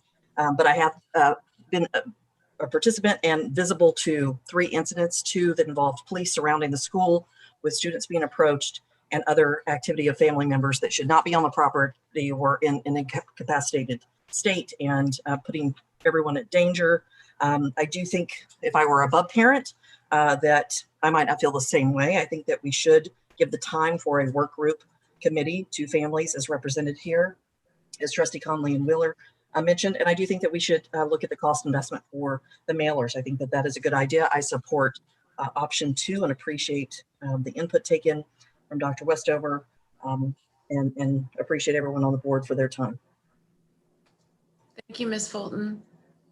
Move on to Robin, if you could unmute yourself.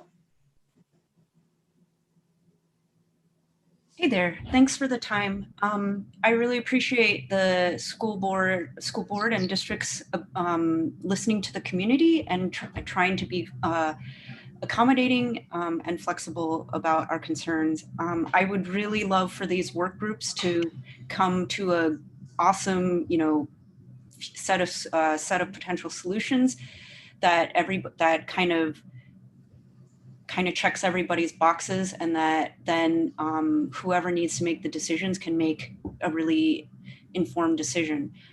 My ask would be that from whoever the decision makers are, who would be the decision makers, and be very, very clear about what the process is, what the decision framework is. Be very clear about what the timeline and, costs or whatever else.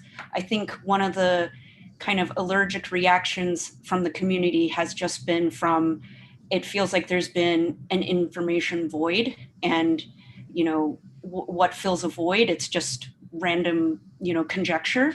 And so I think one way to combat that is by being very transparent upfront, what the process is, how decisions will be made, kind of, you know, the guiding principles, really fleshing those out. And so I would really hope that from both the board and from the school district level that you can work on that so that these work groups will succeed.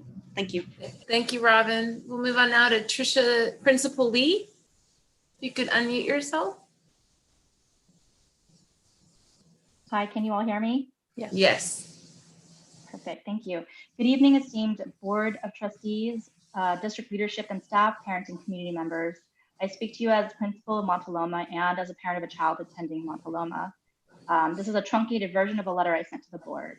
We know that our students, as well as our staff, when they feel safe, they have the most optimal conditions for learning and growing. This is my 13th year as a site leader and administrator, and I face many challenges that have taken my focus away from my students in order to manage visitors on campuses who have posed a threat or perhaps are just using the space.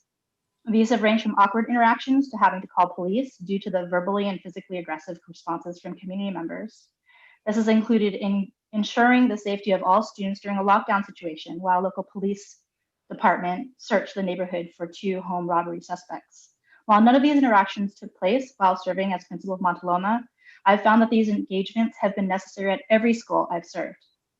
I inquired with our staff about disruptions to student learning due to addressing community usage, and it does happen on a regular occurrence. We even had a situation this year where a community member decided to sleep overnight in our hallways. Luckily, he exited our campus without any incident, but it could have ended very differently. I'm going to skip to the end. We live in a world where intruder drills, lockdown drills, and run, hide, fight drills have become a part of our daily practices. I see how these could be a barrier. These barriers can be a deterrent.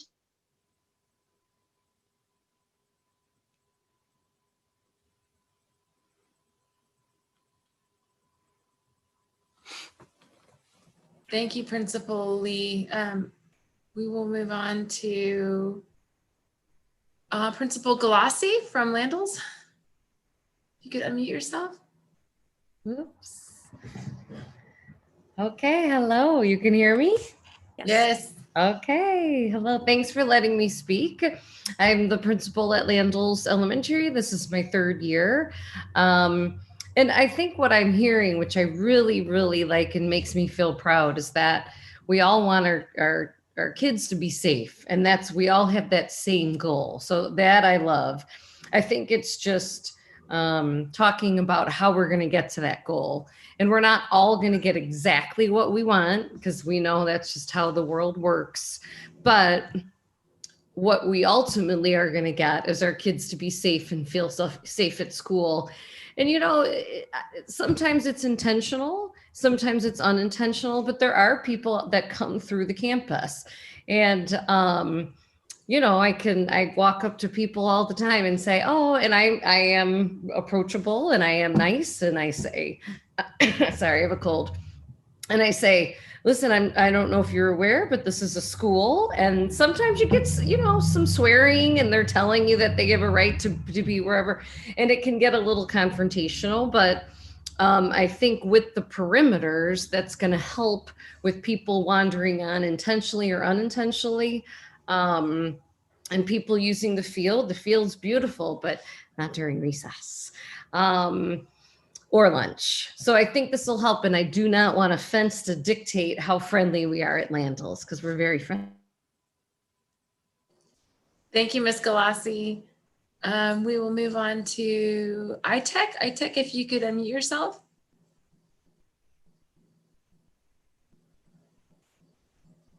Thank you. I'm a 12-year BUB parent. My favorite educators, including Principal Cindy and numerous BUB teachers, are fantastic listeners. My request to the district is, will you do the same and listen to the voices of our neighbors? We all feel afraid of COVID, of wildfire, of threats to our democracy. I sympathize and support BUB teachers and staff who want perimeter controls, but I also do not want the district to make a rash decision on the details of perimeter controls based on fear-mongering and biased data. The details of perimeter controls, gates that can be latched open, or ADA push plates like at the public library, versus legal minimal disability access, or preventing an alley by ensuring gates allow both entrance and exit, these details matter. Today, I heard from my neighbor whose children started Bub School in 1968. That is 52 years ago. So when neighbors worry about easily entering school with a wheelchair or a stroller or an armful of baseball equipment, will you listen? When neighbors worry that post-COVID, your teenagers, our teenagers, Black, brown, or white, may hesitate to call a public safety officer about a locked gate for a Friday night game of basketball, will you listen? I'm glad that you're going to have more meetings for Landals and Montaloma, and I ask you do the same for Bub. And it'll help that the next time the district wants to pass a school bond, our neighbors will remember that they were not consulted about the fences. I hope that they will be. Thank you. And we'll move on to Lisa Henry. If you could unmute yourself.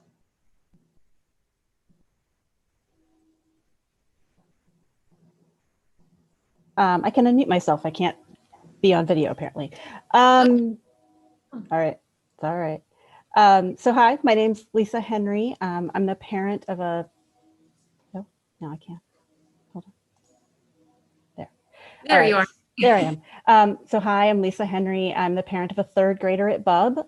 As a volunteer who's been on campus frequently during non-COVID times, of course, I strongly support the construction of additional fencing to close up the gaps around Bub, in the addition of gates where there aren't gates right now to form perimeter controls at Bub. I hope that my neighbors will focus their feedback on the actual look of the fences, not on trying to defeat the plan to build them at all. These access controls are supported by research, a recent report from Everytown Gun Safety, the National Education Association, and the American Federation of Teachers, entitled Keeping Our Schools Safe, supports access controls. Those are organizations that advocate for what is best for our children, and the report recommends access controls, including fencing, as a key element of their plan to improve school safety. Locally, our teachers have publicly supported these perimeter controls to help them feel safe while working in our schools. Our teachers deserve to feel safe while teaching, and one thing we can do for them is to limit access to campus so they know that the front office knows who's on campus at all times. Our teachers at Bub have also expressed concern about seeing cars driving fast on that kind of alley between Bub and Bub Park, and the reason they support is at the end of prevent students from accidentally wandering into the alley and into danger from cars, especially during recess and during outdoor lessons through programs like Living Classroom. So thank you.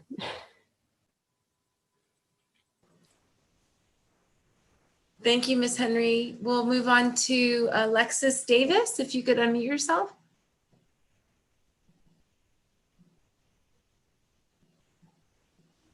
Hi, I am sorry.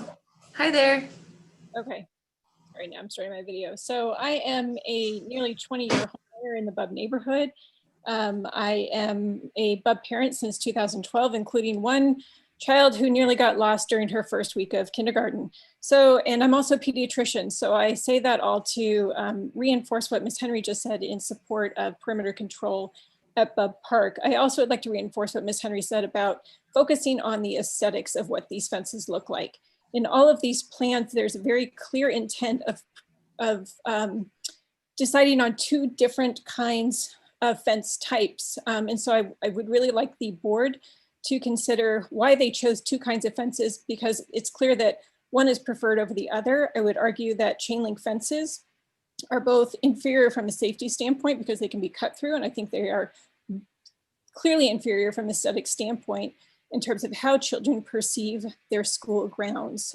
We had a lot of discussion on the first Zoom meeting about how ornamental fences could be made to look more warm and inviting and less like a prison, and I think we should focus on that as a solution. I would also like to just put in a word that I've heard commentary that Bub is being given different consideration because we are the only school that has a neighboring community park.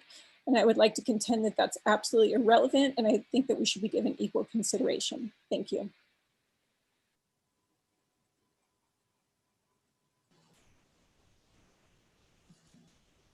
Okay, we'll move on to Mike, if you could unmute yourself.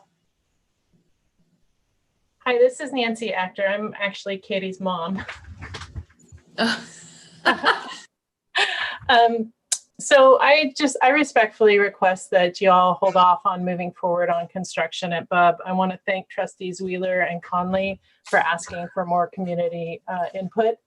I don't think there's been enough time for community engagement, and I believe that there was some selective bias to the meetings chosen for community engagement. For instance, the safety meeting would interest primarily folks who have concerns or fears about safety. I didn't have a concern about safety. I didn't attend that meeting, but I do have concerns about the fences. I have 2 kids at Bub, and I understand the safety concerns proffered here tonight and the resulting fear. However, I do feel that to implement effective policy, officials need to know what options work and base decisions that impact publicly funded budgets on empirical evidence. I also don't want to limit egress on campus. I don't want to scar the landscape of the community, and I don't want to create fear in my children where they are currently having none. The school shootings, according to the Washington Post, and the resulting fear and panic have fueled the school security industry worth $2.7 billion. I understand that there are, one problem with the response to fear, rather than a measured response to actual or calculated risk, is that the views of school safety and how to address it changes over time. According to Pew Research Center, 1 year after Columbine, fewer parents supported increased security to prevent school violence than did immediate. Thank you, Katie's mom. We're going to move on to Karen Dillon. Karen, if you could unmute yourself. Hello, can you hear me? Hello. Yes. Hi. Hi. Looks like I can start my. There you are. Hi. So I was going to cede my time to Alexis, but since she was already called on, I just want to thank Trustee Wheeler and Trustee Conley for just, why can't the Bub community have a meeting? I just don't understand what the fear of the district is of having a meeting with us. Like, we have knowledge of how the fences could look, how they could fit in with the community. At this point, I think the majority of people would support, what the teachers want and what the community wants. And I really am puzzled by this pushback on, from Dr. Westover and everyone, that you can't have a community meeting with us the way you can with Landals and with Montaloma. It's truly bizarre. And I would ask you to listen to the 2 trustees that, in 5 different ways tried to ask you to just have a meeting with us about the fences, because we support Cindy, we support our teachers, and we just want the fences to fit in with the way the neighborhood looks. So it's not going to be scary. Please have a meeting with us. Thank you. Thank you, Ms. Dillon. We'll move on to Benita, if you could unmute yourself. Hi, thank you. Hi. Hi, thank you. Thank you, Dr. Westover, for your thorough presentation. And I also want to say that I'm kind of appalled that you have had to face that kind of vitriol while you do your job. I don't think that's acceptable. So I'm a parent of 2 Bub kids and a Graham student. I volunteer heavily at school, and during my time as a parent, I have witnessed and learned of multiple events where adults have ignored signage and entered school property, at times demonstrating behavior that was threatening or unsafe for students and teachers. This included an adult barging into a classroom and yelling at the teachers and the entire class, an adult entering campus and filming kinder students at play without permission, a car driving onto campus directly adjacent to classrooms, refusing to leave, resulting in police being called, and a Graham multiple bike and property thefts. I'm in favor of extending the perimeter fencing, as it appears that a trust-based system with signage is inadequate. I want to let people know that I grew up in Australia, and actually all of our schools were fenced, and it was in no way traumatizing or prison-like. And in fact, I only remembered the fences when this whole conversation came up. And in fact, perimeter controls were seen in those countries as something that protects that which is valuable and precious, leaving our kids and teachers able to focus on their education. Thank you for your time. Thank you, Vanita. We'll move on to Vivek. You could unmute yourself. Yeah, hi there. So I am, hi there, can you hear me? So I'm a Yes. resident of Montaloma, and I want to speak in opposition to this fence. So I heard something about the contract being signed and the board has already approved the fencing. And if that's the case, then this meeting is rather, disingenuous and a waste of our time. So I hope that's not the case. Everyone in the community supported the school bond, which is now being used to, fund the fence. And by doing something like this, you're going to lose the trust of the community, and good luck coming back to the community again and asking for additional funds.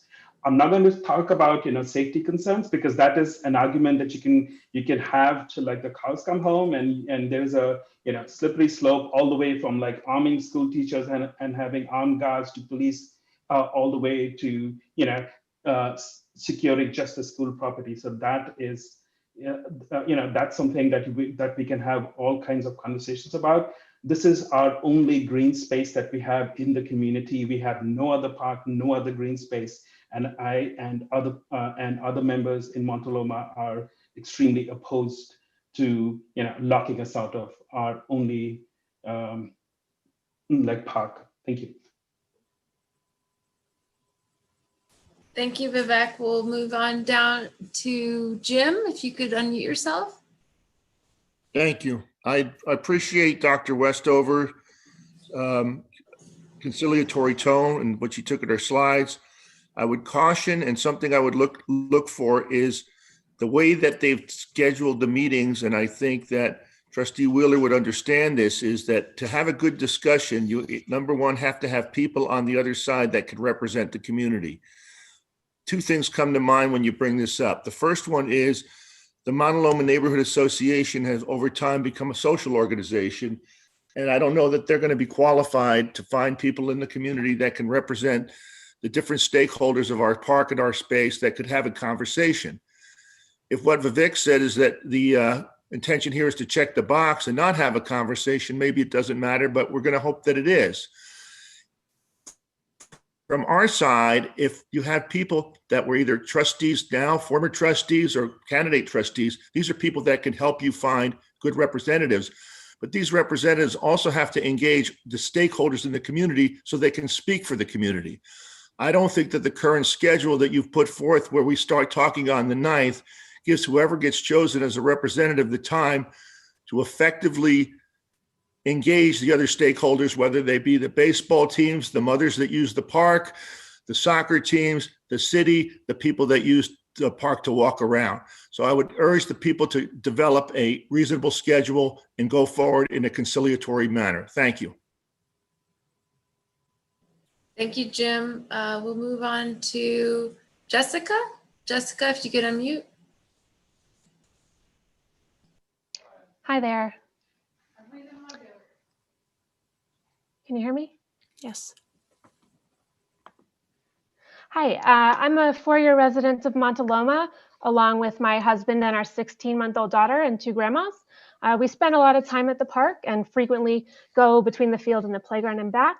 We freely move through this space with no limitation, like a fence. I hope the district will review options that we may continue without limitation when the space is open to the public. But I actually grew up in Parkland, Florida.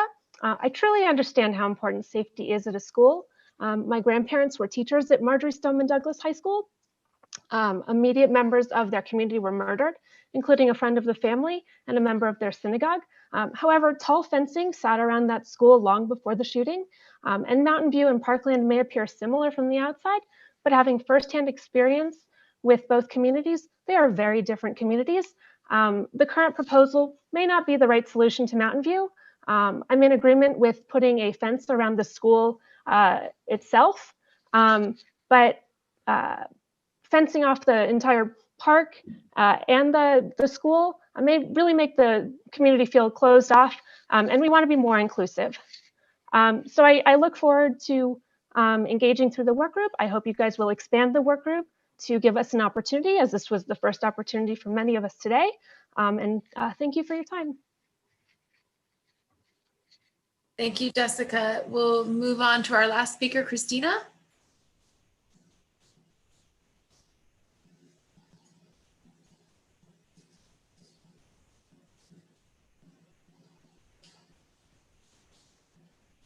I can't hear Christina.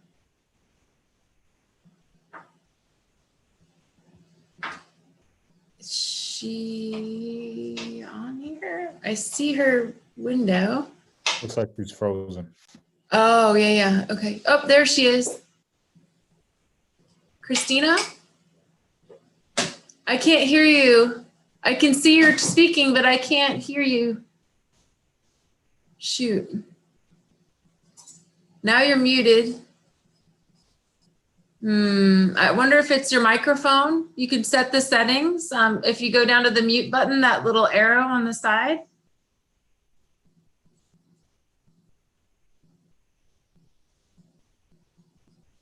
She'll need to disconnect her AirPods from her computer, and it'll reselect the computer's microphone. That may be what they use. I don't know if you heard Dr. Rudolph's suggestion, Christina. You need to turn off your AirPods and.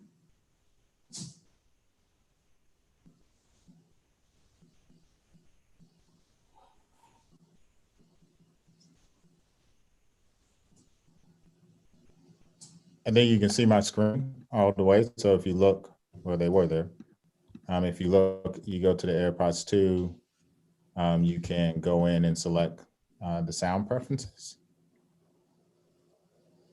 And then what you do is you go back to the MacBook Pro, if that's what you're on, and you select that.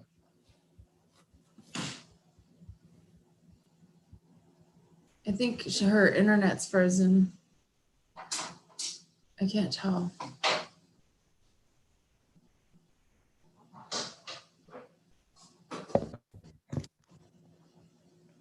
Trustee Wilson, or President Wilson, while we wait, could I make a motion to extend this meeting? Would that be okay? Yes, please. I would like to make a motion to extend this meeting until 11:30 p.m. Second. All those in favor? Aye. Any opposed? Nay. Okay, on a motion moved by Trustee Conley and seconded by Trustee Wheeler, the meeting is extended till 11:30. We have 4 ayes and Trustee Gutierrez in the nay. Just so you know, Ms. Galassi said that she was going to call, and then she will we'll put her back on so that she can transfer the call that way. Okay, I see people's hands still up. I know Rose, you already spoke. I'm gonna lower the hand on that one. Okay, let me know when you're ready. Oh, looks like Ms. Brown is back with us. You want to try again? Christina, can you? We see you, we can't hear you.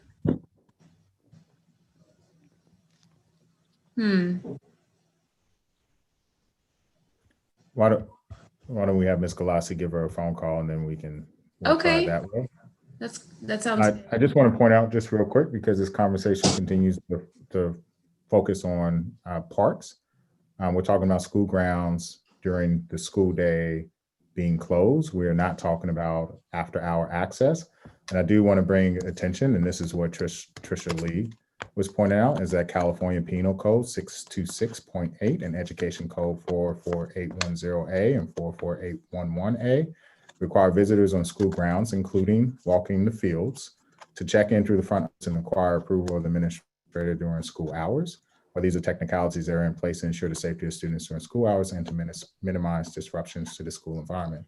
What we are not talking about is restricting access after hours, nor are we talking about on the weekends. We're simply talking about during the school day, restricting the fields that students use for recess and to play for safety reasons, not after hours or on the weekends.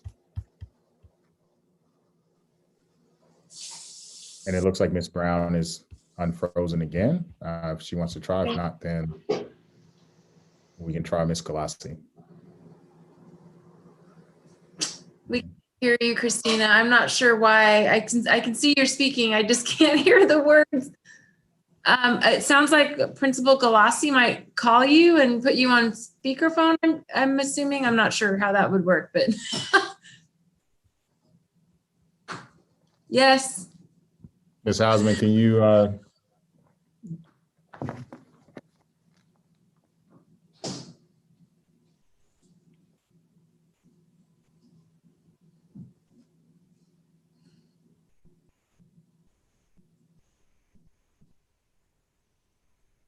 I tried calling, it goes right to voicemail. maybe she's trying to call you at the same time. I know, where is she? I don't see her now. Do I see her? She could also call into the Zoom meeting using the number on her agenda. Mm-hmm. That's the 669 number, correct?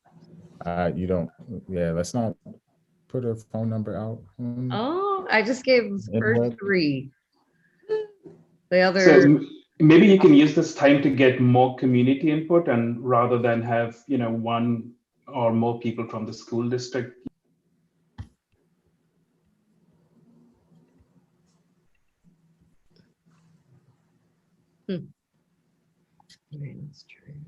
Is somebody just joined on the phone? I don't know if that's. Oh, maybe that's her. Her or not. I gave her the phone number. I don't know if they're muted. It says that I cannot be unmuted. Okay, so we have to unmute her, I guess. She was unmuted. I've asked her, she has to hit, I believe, *9 or *6. Trustee Conley always knows. *9. *9. Okay, Christina, click *9.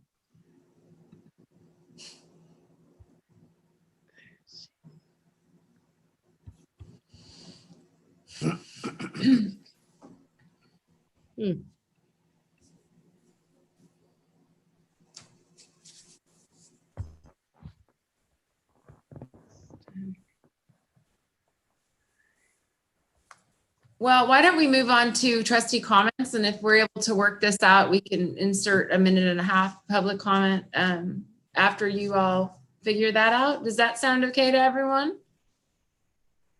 Okay, let's move on to trustee comments while Ms. Galassi and tries to work that out with Ms. Brown.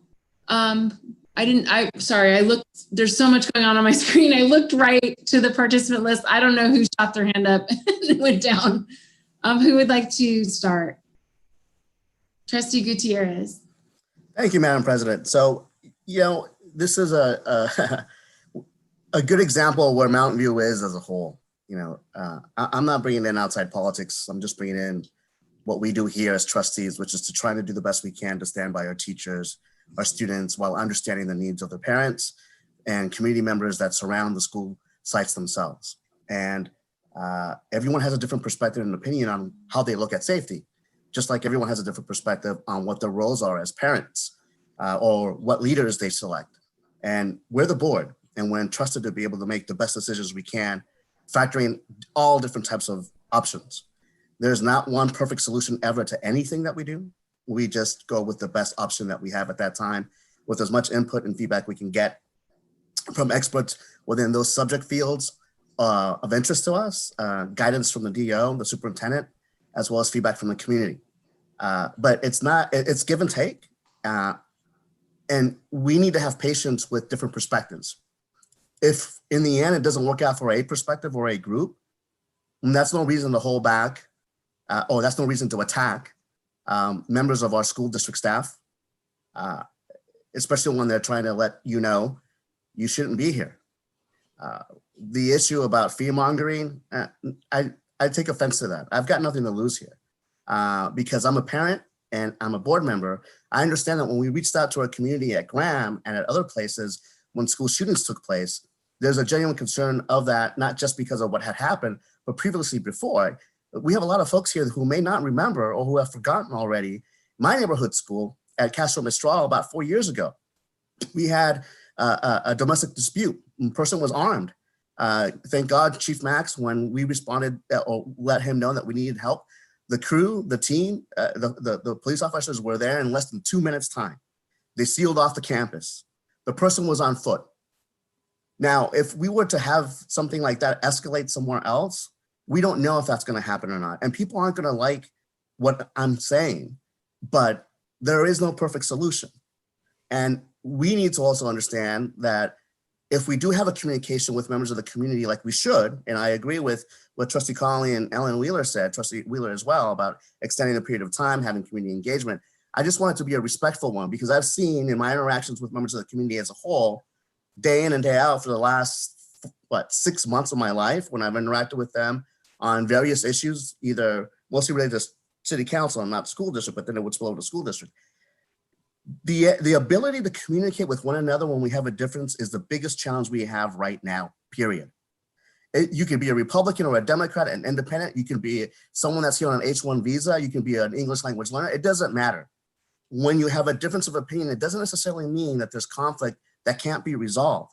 If anything at all, that's a challenge in a democracy that we need to resolve. Those differences of opinion so that we can be able to problem solve together to come to a common place to make something that's positive in the end, not just for the students or the teachers, but for the community as a whole. And we don't want to hear that. We want to stick to our guns and to our perspectives. Pardon my expression. And that's where I find fault in our ability or inability to interact with one another in a respectful manner. I am sorry to say this. I'm sorry to have had confronted this along my experience. I'm sorry to hear parents and other members of the community say that they're upset with the district or they don't appreciate what's going on, that there's no transparency here. But I want to reiterate, we're doing what we can to try and figure out what's best. You learn because of your failures. I personally think that we could have done more with communication in the community, in the neighborhoods, maybe the neighborhood associations, maybe not. Some of them like Montaloma, they're not as active as they used to be in terms of engagement that way with civic-minded issues, but rather more of a social perspective, which is completely fine. But there is no perfect solution. And as long as we have people understand that, then that's a starting point for us to be able to engage in a discussion that's going to be constructive in nature. And I hope that in the end, we understand that, we abide that, we respect that process, and we can move forward together. Because in the end, this is all we have. All we have is our community. All we have is one another. All we have is our kids. All we have to do is just do the best we can and communicate with one another to get to that goal. If we can do that, we'll be on our way. If we can't do that, then the process is a sham. Thanks. Thank you, Trustee Gutierrez. You have Ms. Galassi has on the phone, by the way, if you want. Are you okay waiting, Trustee Blakely? Okay. You want to start the timer, Dr. Rudolph? Okay, Christina, go ahead and see if you could talk and we'll see if we can hear you. Can you guys hear me? Yes. Great. So I'm a parent of a Landell's 5th grader. She's been going there since kindergarten. About 2 years ago, a few of us we had a play date after school, and there were about 3 or 4 of the 3rd grade girls running around playing tag. They were towards the kindergarten playground, which is close to the area where, you know, people are bicycling, walking, running, because the whole field is open. All the girls came screaming back because they saw a man looking at them through the bushes. And I remember we ran over to where it was. We didn't see him. Apparently he just walked off. But it was in that instant that I said, if we only had gates, if we only had some kind of protection, because what if I wasn't there or any of the other parents were there? Our daughters could have been taken in an instant, because that is an instant walkway that they could have been gone in a second. So I'm a proponent of the fence, because my main thing as a parent is keeping my child safe. And I would hope that the district and the school would also agree with me. And that's just what I have to say. Thank you. Thank you, Ms. Brown. We'll pivot back to Trustee Blakely, who had her hand up for comment. Thank you. So this fencing conversation has been around, and my older son started at Landell's the year of 9/11, and there's been conversations going on ever since that time. I personally am not a huge proponent of fencing, but over time, you know, with Sandy Hook and with Park Lane and all the other incidents that have happened, you know, I've come to believe and embrace what our community wants, the school communities, that they want some kind of perimeter controls. We heard from several of our principals here this evening who've, you know, recounted situations that they've had that would have been a lot less potentially traumatizing if we did have the fences. Also the Everytown report that Ms. Henry brought up, which talks about other things. It's not just perimeter controls, but the, you know, the experts are recommending the controls. And so we've had these conversations with the school communities. The school communities, I think, by and large, want them. And I think we were slow bringing this out to the community. And I think we've all kind of owned that. And Dr. Westover tried to have this series of dialogues with the different schools. And I am in favor, well, all along I was concerned about Mauna Loma for the very reason that it's the middle of the community. There's that very large unfenced area along Thompson. And, you know, the neighbors use it. Well, I think all of the neighbors use the parks, but I hadn't appreciated how much it's used actually during the school day in that community. So the first meeting with the Mauna Loma community was really contentious, but I like the fact that we've gone back and incorporated some of the ideas that we thought the community had and come up with the two proposals. I personally like the proposal that didn't block everything off, but it sounds like the community liked the first proposal better, where we did put fencing along the trees so that they could continue to walk through the gate and use that tot lot during the day and the picnic tables. I don't really care so much which the plan is, but I would like to have gates that latch open because the plan, if you just have to push them open, like kids can't ride their bike on the weekend, you know, they've got to have their mom or dad open it up.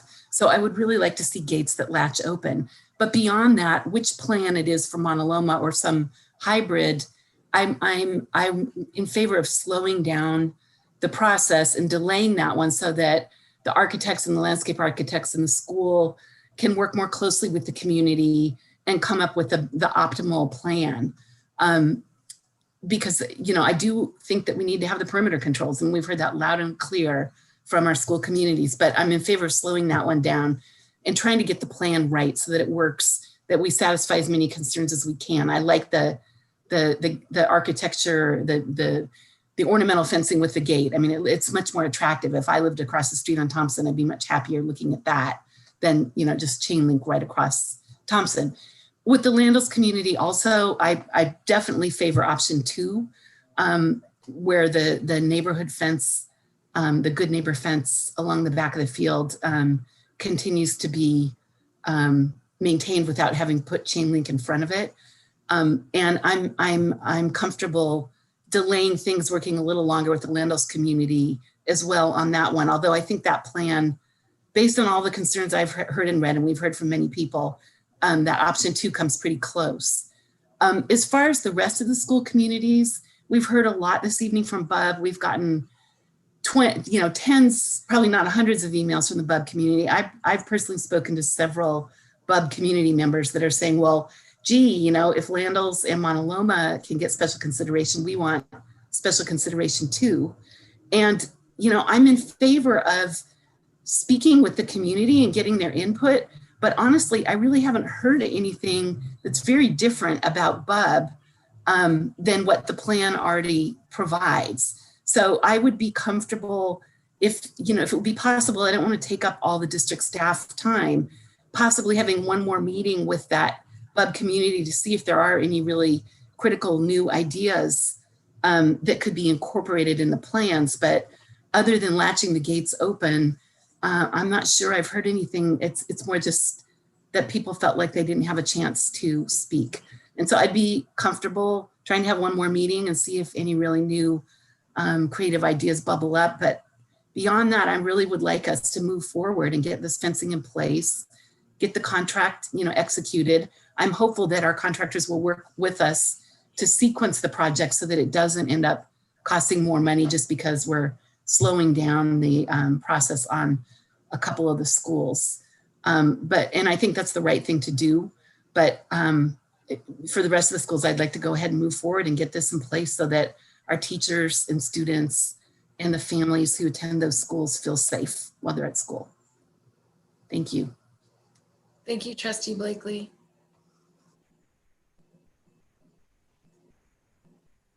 So I've already spoken, so I'm waiting, and I don't know what more Trustee Conley wants to say, but we haven't heard from you, Board President Wilson. I usually like to go last.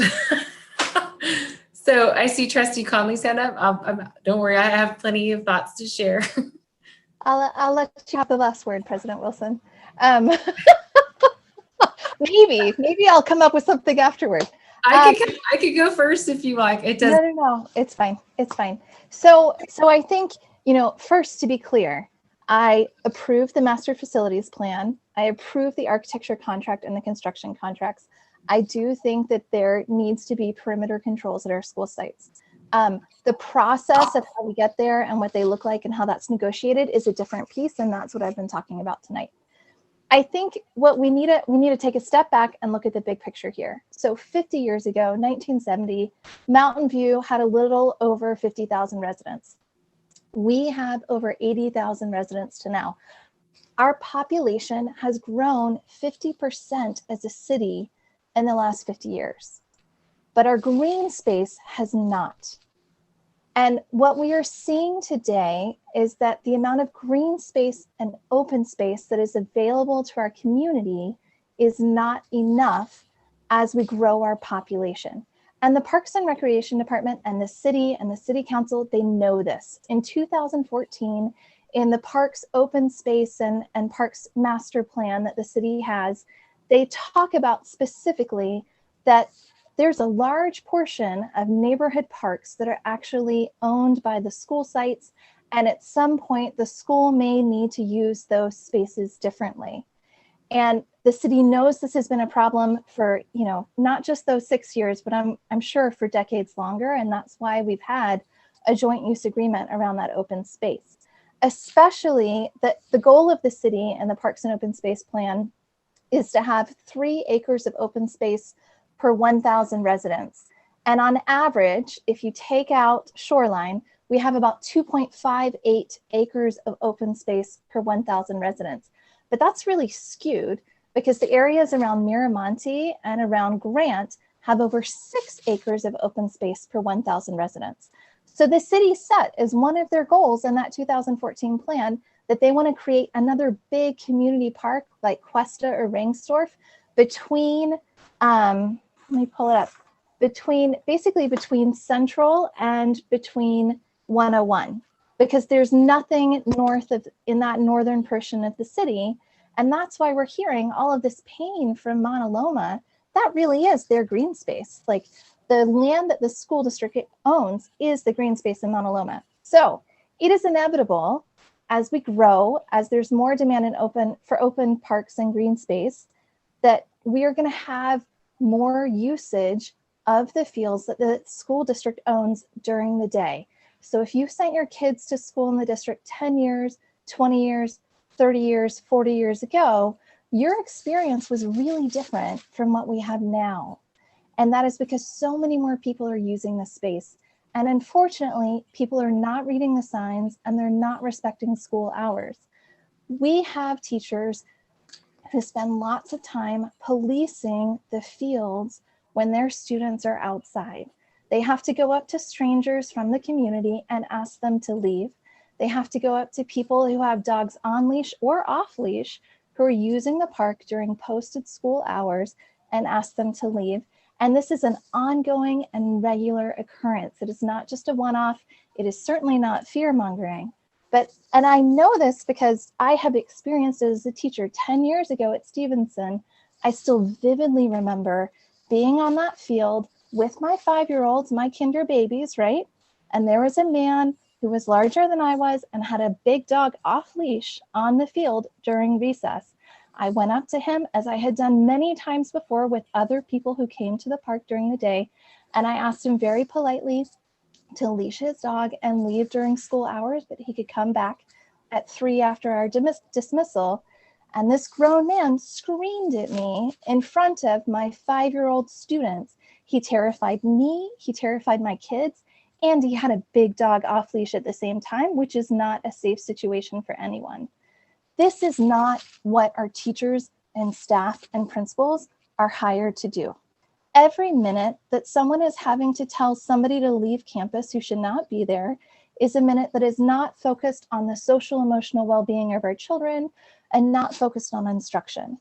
And I could go on, we've talked about kind of the larger, broader safety issues, but being a teacher in the classroom, I have been through lockdown drills in this district as well as in other districts. And I have been through a lockdown at the Stevenson campus when there was an incident in the community and somebody ran away from police officers and they didn't know if he had a weapon or not, and we had to lock down the school. So you were trying to shove 24 5-year-olds as much as you can into the kinder bathroom in your classroom and keep them quiet and cover the windows and sit and wait until you get the all clear from the police officers. Now, would a fence totally solve that? Maybe not, but it would make me feel a lot more secure about the deterrent of if somebody is not out to harm the school directly, but when there's incidents in the community, they're not going to try and climb a gate when they can just run down a street or run through someone's backyard, right? Like it's a minimal control that we can start to put in place to help. I care about the way this process is done, and I do think that I have to say I appreciate the pushback from Dr. Rudolph about not putting our staff out to be abused or yelled at by the community. I think because I served on the Parks and Recreation Commission where we had some very, very heated community members come to us, especially as the Urban Forestry Board. Like I have been yelled at before and I can, take it, but it's different to be an elected official. Not that I'm asking people to yell at me, but it's different to be an elected official and be staff within an organization, to be professional staff. So, whatever we come to, I would like there to be a way for Bub to give more input in a way that is positive and proactive. The very last caution I want to make is that for the working groups that we're developing, the neighborhood associations aren't really representative bodies of a neighborhood. They're great for getting communication out. But some neighborhood associations are just like the 1 or 2 people who apply for the grant from the city each year and put on a block party.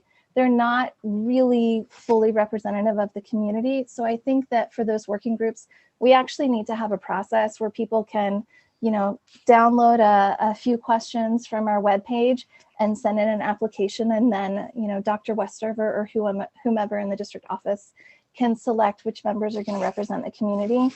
But I think the neighborhood associations are a good way to get communication out. And I'll stop there. I might think of something else. Thank you, Trustee Conley. Well, I agree with most of everything that's been said already from our trustees. I will reiterate, I think we could have managed the communication piece much, much better. I like the way Dr. Westover framed it. We really approached this as, oh, schools are closed, construction's best when kids aren't there. This is the thing that's been on our master's facilities plan. We're going to elevate it given COVID, and then we can control crowds and who's gotten temperature checks. What we missed in all of that is, as Trustee Conley pointed out, the community views these as parkland, not as school sites. I feel like since my time on this board, every time we've tried to do anything with our real estate, we have a lot of trouble because of that. And I understand it. I live in the north part of town with very, very limited parkland. So I understand. I also think because of COVID, I've seen more people utilizing our park spaces than I've ever seen before. So I think there's some of that mixed into this in terms of feeling like we may be taking something away that's actually getting more heavily utilized because of this pandemic. So I understand that, and I understand the anxiety. I like that we've done the communication and outreach at the 2 sites that we've done. I haven't heard in a lot of the BUB communication, and a lot of it's been very similar, about the ADA push plates and about egress versus non-egress, but not about don't do it. So I'm happy to, if they want to have another community meeting, to again, this whole thing is about the design phase, not approval or not approval. As Trustee Conley mentioned, that activity has already taken place. But if we'd like to have another meeting to get more community input on things that we can handle and manage, I would not be against that at all. I think the community needs to feel heard, and I don't think that they do. I would like it to be a productive meeting, not we don't want this to happen, because it's our responsibility as trustees to the K through 8 children in Mountain View Wistman and our staff, site leadership, to keep them safe. And I haven't heard from a single one of them that they don't want this. That's really part of our responsibility. So I'd like to make sure the project proceeds maybe on a slower time frame, as Trustee Blakely pointed out. But I'm not in favor of this. Don't do it. It's not okay. This is our land. It's actually school land, and we have a right to keep our kids safe. I haven't heard a lot from the Huff community, as Trustee Wheeler pointed out. There was one very, very vocal person, but most of the pros have been from that community. I, in fact, know and trick-or-treated there the other day with masks, of course, in a very controlled community, but with people who live on Martens, Carmelita, in that neighborhood. And I asked all of them about it, and I didn't hear any pushback. In fact, I know a family whose back property fence abuts this as well. So I caution more meetings, because we may start getting this, oh, you did it here, here, and here. Why not here, here, and here? That's for another day. That'll come if it comes. But I appreciate all of Dr. Westover's efforts in trying to things down, go back to the community and show them our good intent in this process, because I don't feel like they feel heard, and hopefully we can rectify that. With that said, I hope we don't have too many more extensive meetings talking about construction projects. I'd really like to get back to student outcomes at some point, but Trustee Conley. Yeah, so I did think of one more thing, which might be like a mediated solution. So we know that Landals and Montaloma, they're facing much more significant changes than any of the other school sites. I'm wondering if we could have a more loose general third working group that can address just the sort of gates and ornamental fronts that we're seeing across the board that could meet the needs of the other school sites. I see President Wilson's face does not look happy when I say that, but I just don't want to prescribe how they do what they do. No, but it might be that, we have areas where the change is, well over 30 to 40% of the actual fencing already around the school site. So I think the working groups make sense. I want there to be an opportunity for people to give input who feel like they were missed in our input process, because I think communicating out our input process was a challenge. And so I'm trying to figure out a way to do that. And I'm open to suggestions from Dr. Westover and Dr. Rudolph about how they would like to do that. But how do we meet that community need? Because I agree that like long-term down the line, I think people need to be heard. But with in mind that this is more about like placement and design and how it's going to work, and not about whether or not it will happen, which is hard. That's hard.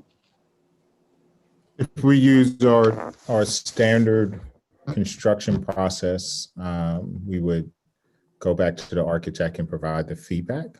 And then I think Dr. Westover was planning on at least having a meeting just to communicate, here's what's coming and this is what it's going to look like. So she can do one of those and then gather any additional feedback before she brings it back to the board for the sites. The question here is that it sounds like you want, it's either you want Bub to have a little, some additional time, or you're asking for all the sites to have additional time. I'm not specific on that. I'm a little worried that more people are going to come out of the woodwork later on and be upset. So I just want whatever we do to be communicated very broadly to the neighbors of each of these sites. So communication we can definitely handle. The question is whether or not you Hey, sweetheart, what's up? we're looking to have a a more extensive dialogue with one community versus another. I'm just trying to be clear about what. I was interested in Bub. I can only speak for myself. Trustee Wheeler? And yeah, so, and I have been advocating for Bub as well. And another one of my written questions, and you touched on it, Trustee Conley, is another thing we're hearing about, and Superintendent Rudolph, you referenced it, is a lot of people just don't like the look of the fences. So if we could figure out a process or, some ways to get the fences so that they don't look so off-putting. I don't know how that would be done. I made a couple of recommendations in my written comments, but, so I could see, tried to make the fences more beautiful instead of just functional.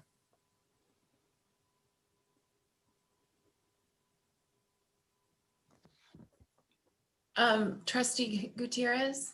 Thank you, Madam President. So yeah, following up on Ellen's suggestion, and I'm glad you brought that up, Ellen, because that's something that I had spoken to a lot of people about over the last, 2.5, 3 weeks, that it would be great to see if we can have fencing that's almost similar in nature to what, I'm thinking a lot of parents have been at Happy Hollow Park.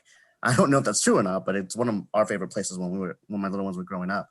And they have metal fences similar to the bars. But on top of that, they'd have metallic cutouts of trees, tigers, lions, little kids playing, kites. If we can add something like that to the scheme of what the aesthetic could look like, it would be, I would think, more friendly, more welcoming, representative of a school, perhaps, as opposed to what we have now. But just having that ability to hear those ideas and perspectives from other members of the community would be good to have, right? But again, I just want to reiterate in a friendly way, it's a relationship that's based on trust, and we need to be open with our perspectives and understand in the end, whatever decision happens, it's going to be for the well-being of the kids in our community, because we are responsible for our number one client, who are the little kids. Granted, they don't vote for us, but that's why we've been entrusted to help them out as much as we can and to do the best we can, always by their side. Thinking about their futures and their happiness. I think just to reiterate, I know Principal Nemen was talking about the green lines on the maps for ornamental fencing, that they were already talking about how as a school community they could decorate that. But I do recall in a conversation about like actual metal decorative fencing adds a significant and dramatic cost, and it's a permanent decorating. Another option could be to give the school sites that leeway to make an annual event out of it, or whatever the case may be. But Trustee Conley? Yeah, I also want to point out that I saw some of the emails that were going around from the Bub community about the fencing, and they were using photos of the ornamental fencing at Castro and Mistral. That's the same type of fencing that we see over at the Latham Community Garden and at at Eagle Park. And I guess it hurt my heart a little bit. Like when I go to school every day with my son during non-COVID times, it is a welcoming and beautiful campus. And that fencing is not off-putting. It's also the same fencing that surrounds the kinder wing at Mistral, the black bars. It's beautiful. It's still welcoming. It doesn't feel like a prison. And there was something that that it was kind of like other people in the district were saying, hey, your school looks like a little prison for your kids, and ours shouldn't look like yours too. So I think people need to be mindful of that when they use images from the school site as a very terrible thing that could happen. I think that if we decide to do something above and beyond that type of ornamental fencing, then it needs to be at Vargas and at Mistral and at Castro and our other school sites as well, that it shouldn't be that only the schools getting new fencing have that type of detailing or different colored paint. It's not to say that we can't change it, but but I have experience of that place every day, and it does not feel prison-like. It feels beautiful. And I think that that needs to be said. I agree with you, Trustee Conley. In fact, having had moved from Huff, which is a very large campus, to Vargas, my son never once commented on it. And only when he heard me driving by the school and asking him, he's like, I never even thought to think that those look like prison bars until you said something, Mommy. So we are at Vargas, and it's never been an issue. And we changed campuses, and it's a pretty dramatic visual change, but never once was an issue. I'm going to have to hand the meeting over to you, Trustee Conley. I have not gotten my son down, and I really need to go try to say goodnight. I will be back as soon as I can. No problem. On that note, Dr. Rudolph, do you feel like you have the direction that you need? I'm just trying to understand the extent of the BUB meeting. You went down the path of decorative fencing and what it needed to look like. And so we're just trying to understand we understand that you want us to have a meeting with BUB, trying to understand the extent, or is it just about a back and forth to sort of explain and sort of understand what the gates and the fences look like? Or is there additional back and forth that you're looking for? So it sounded like Trustee Wilson was in favor of another community meeting there. Trustee Blakely, I see you unmuted yourself. Well, I think it would be an opportunity to hear what the community is interested in. We've gotten lots of emails, and I haven't heard of, so far I haven't seen a lot that, I mean, they talked about the push plates for, like you have at doctor's offices or airports, but it sounds like, based on what Dr. Westover said earlier today, that would be pretty challenging and super expensive to do in an outdoor setting. And I think all the places I have seen them, they have been on an interior setting, or at least, the push plate is under an eave on a building or something that's protected from rain. And if the fences are out it sounds like that may not be a doable thing. I've said it 17 times, I'm still interested in ways to latch open the gates, which I think would also address that concern. But so you have the meeting, you listen, you talk, you exchange ideas. If material, in my view, if material, new workable ideas come out of it, then I think, we should regroup. But if people are more concerned that we just didn't give them the opportunity to put their input in, this is the time, and let's see what comes out of it. A lot of the emails I read just said, it looks like a fence, but it was more kind of reactive. Is that the right word? Reactionary, just reacting to the notion of it, rather than here's this constructive idea of a way to do it differently. So that's what I would be looking for. Let me see if I've captured the essence at schools like Huff and Vargas. I wouldn't include Huff in that. Stevenson. But so at schools like that, you're just communicating sort of the final iteration, and we're bringing that back to the board. Maybe you have a different elevation that sort of shows what it looks like, and you sort of move forward. At a place like BUB, BUB is getting the opportunity to have to provide a little bit more input. So they see what it looks like, they provide input, we take it back to the architect, go through that iteration, bring it back to the trustees to get the plan to move forward, the yay or nay. And a place at Landals and at Montaloma, we're establishing a work group that will sort of work through those, and those will be the final fences that come online. Trustee Wheeler, how do you feel about that? Yeah, so I don't understand why. So what you're saying about BUB and an additional meeting is okay. It's more than what is happening now, but I don't understand why you wouldn't form a work group for the BUB community. Dr. Westover, can you pull back up the map? Sure, give me just a second. So I think that, you know, again, the direction I'm hearing is that that these are the changes, the iterations that are going through. It's just about the substantive changes on these final designs. And so these look very similar to Huff, Bub, and Landals. And so you're just simply going through and determining what these new fences look like. But the rest of it, the gray, is already an existing fence. And I know we got feedback on some of the community meetings, I think at the Huff and Bub, to extend the kinder area so that actually the front of the school can be longer and that it becomes a full kinder area, play area for families that can be used after hours, which we currently don't have. But from what I'm hearing, and this is why I'm asking clarifying questions, it sounds like the Landals and Montaloma are substantive possible changes, whereas Bub is sort of understanding, it's just going through the final parts. I mean, most of the feedback I read or that I saw was about in between the buildings and what the push gates look like. And, you know, so it's a back and forth about those things.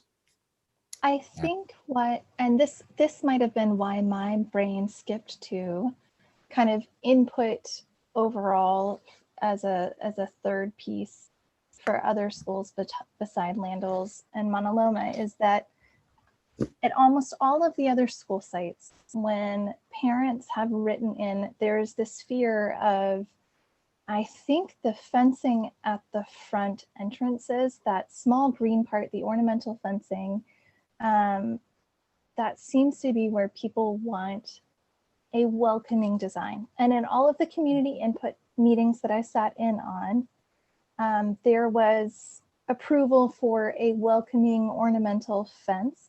For some people that meant, instead of black, maybe doing it light blue or light green or a different color. I think there's opportunity that, as President Wilson pointed out, that school sites could do different things to decorate their fence at different points of the year, but it's a very small portion, which, Trustee Wheeler, I think that's why, I think what a large part of what needs to happen at Bub is that there is a section of the community that feels like they didn't get to participate in the community meeting. And we want to make sure they know that their input is being heard. So I think that's why there's a suggestion of having another community input meeting for them. But I do agree with, I think, Trustee Blakely and Trustee Wilson that I personally, Trustee Wheeler, am comfortable with it being a community input meeting as opposed to a larger working group, because it really is about, can we add an extra gate here, and how are they gonna be latched open or not, and what is the design gonna look like so that it's appealing? Here's our input about the design and what we would like it to be. So I guess I don't entirely fall on, given those considerations. I'm trying to be sympathetic to the fact that if it pops up at other school sites and we end up having to try and do a working group at every single school site, that's really gonna stop us for a very long time, versus a community input opportunity that a lot of people feel like they missed.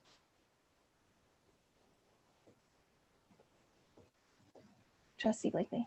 Just one other comment. It came up, I think you raised it, Trustee Conley, and I had put it in the questions, but as far as sort of minor changes, that Castro one, putting a gate by the tot lot bike area, if that's possible, I think that would be a good improvement.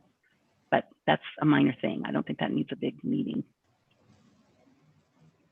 I mean, with all of these community update meetings about the designs, we're going to hear, people can write to us and write to Dr. Westover about designs and input.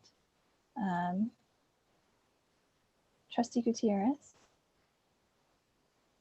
do you feel like you have direction, Superintendent Rudolph? Oh, well, I thought you asked if I wanted to say something. Yes, I said. Oh, yeah. I think this is what we have to just do, the fine line, the balancing act, right? We can't be too over broad and add even more to the plate of the DO, but we also need to factor in the community input. At this point in time, it's almost after the fact, right? And if you want to have a meeting where you're just going to have people be upset about items and things and processes, it's not going to be really valuable. And I've got 2 meetings left. I don't want my superintendent or other folks to be bombarded or harassed or feel like they can't speak up. And I'm sure members of our community that we have aren't like that at all, right? But there's a lot of frustration and anger that I've also encountered from folks who don't agree with the issue of fencing. And it's very difficult to speak with them on those things. So as long as it's just respectful on both sides, I wouldn't mind having another meeting, but this is it. We can't just open it up to everyone who just doesn't agree with the district. We own up to our mistakes and we move forward and we learn from it so it doesn't happen the next time, but we just can't keep going back and say, oh, because you didn't have a chance to speak up or you feel left out or excluded, we're going to open it up to you and you and you and you and you and you and you. Then that stops the effectiveness of our governance. And I don't mean to sound rude, but we need to move forward, right? We've endured a lot already the last 5 years. We need to keep going forward. So, Go ahead. I was just going to say, why don't we'll hold a community meeting. We can bring back the final iterations on November 19th for the school sites that seem to be moving forward. If we do add and the decorative designs will most likely have to be at the top so that we can meet DSA requirements so that kids aren't going to cut their hands, right? So, there's all these little nuanced things that go into it. We'll bring those back between now and that meeting. Dr. Westover and our team can hold another community meeting for BUB. We can report out what the feedback is, and then we can make a determination as to how substantive the feedback is and whether or not that warrants an additional meeting or meetings afterwards. Is that something you can live with, Trustee Wheeler, as a first step? So one of the things I talk to everybody when they first get on the board is, can you count to 3? And, in a 5-member board, I'm in the minority in this. So what Superintendent Rudolph just offered is better than the way it was at the beginning of the meeting. And, I'm interested in, seeing what comes out of this next meeting and what kind of feedback and input and changes happen because of it. I think our challenge will always be finding consensus, but I think we are better for trying to meet each other in that consensus building. Thank you. Thank you, Ellen. All right, let's move on to our next item tonight, which is item 9, the proposal for opening support pods. So can I suggest we have a quick bio break? Yes, let's take 3 minutes.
We just need Trustee Gutierrez back. How late did we extend the meeting to? We extended till 11:30. We have 80 minutes of material and we have 1 hour left. So we're gonna have to move quickly. I was worried we only did 11, so good.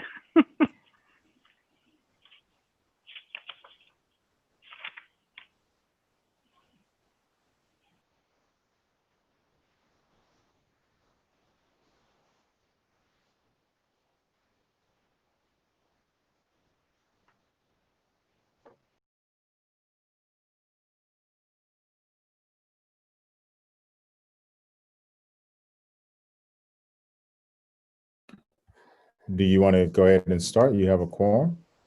We do have a quorum. If you would like to begin the presentation, I think that would be fine. Okay, I'm going to go ahead and share my presentation.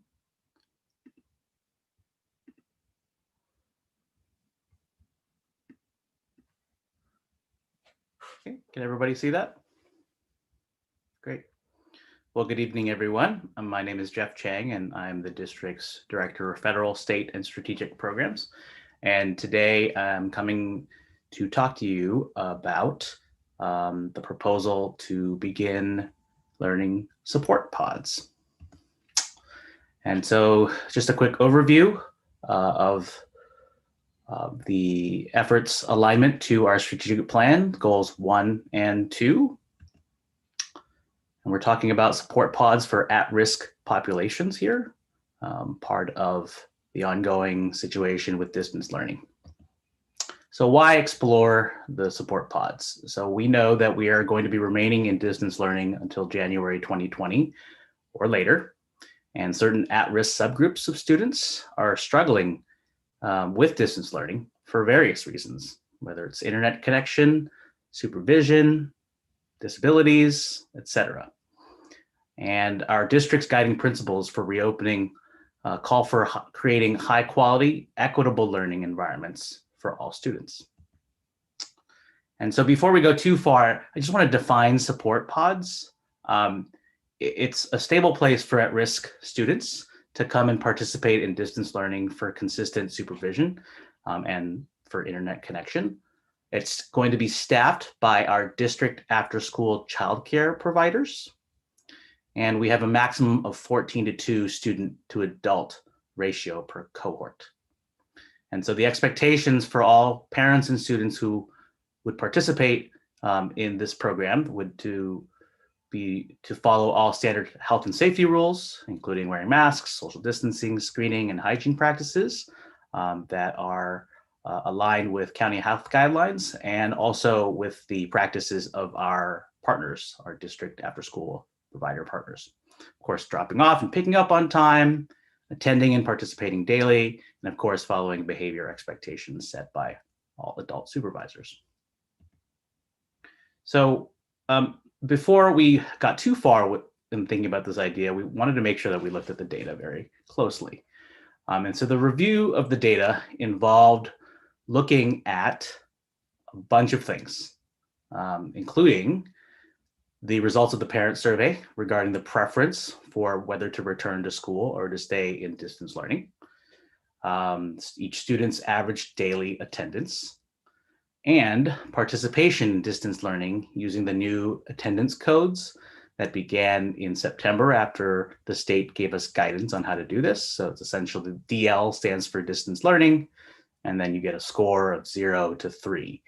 3 is full participation, 0 is no participation, and then 1 and 2 are different levels of partial participation. And so this is just a snapshot. As we went through and looked at all different possible combinations, this was just one step in how we parsed out the data. This is at some point, probably a week or more ago, as we were breaking it up and looking at it in different ways. And just to illustrate that we really tried to parse this as carefully as we could in order to come up with some options to put before you guys today. It did require a lot of thinking and a lot of analyzing to kind of come up with the best cost benefit ratio and analysis. And so just some overall numbers, total students We're at 4,855 as of the end of October. And there are some positives in the data. Overall, we've got over 4,500 kids who are coming to school at an 80% clip or higher. Actually, if we dove in, and I think like 90% is like probably over 4,000 kids. So it's a good number. The students averaging above a DL2, so partial to full participation, we're talking about 4,500 kids. So even though you can't really compare distance learning with attendance in person, in the current scheme of things, this is not bad. It's pretty good overall. But of course, there are still concerns. We've got 172 students who are below 80% average daily attendance. And if we look at the scores for their participation, 306 of the students are averaging below a 2. So on the days they came to school, they participated somewhat or not very much. So 306 students in that category. So which at-risk subgroups did we look at specifically to bring back? Our McKinney-Vento students, our students with disabilities, our English learners, students with 504 plans, and socioeconomically disadvantaged students. I did want to point out the asterisks that we're not including students in moderate, severe, small group SAI classes at present.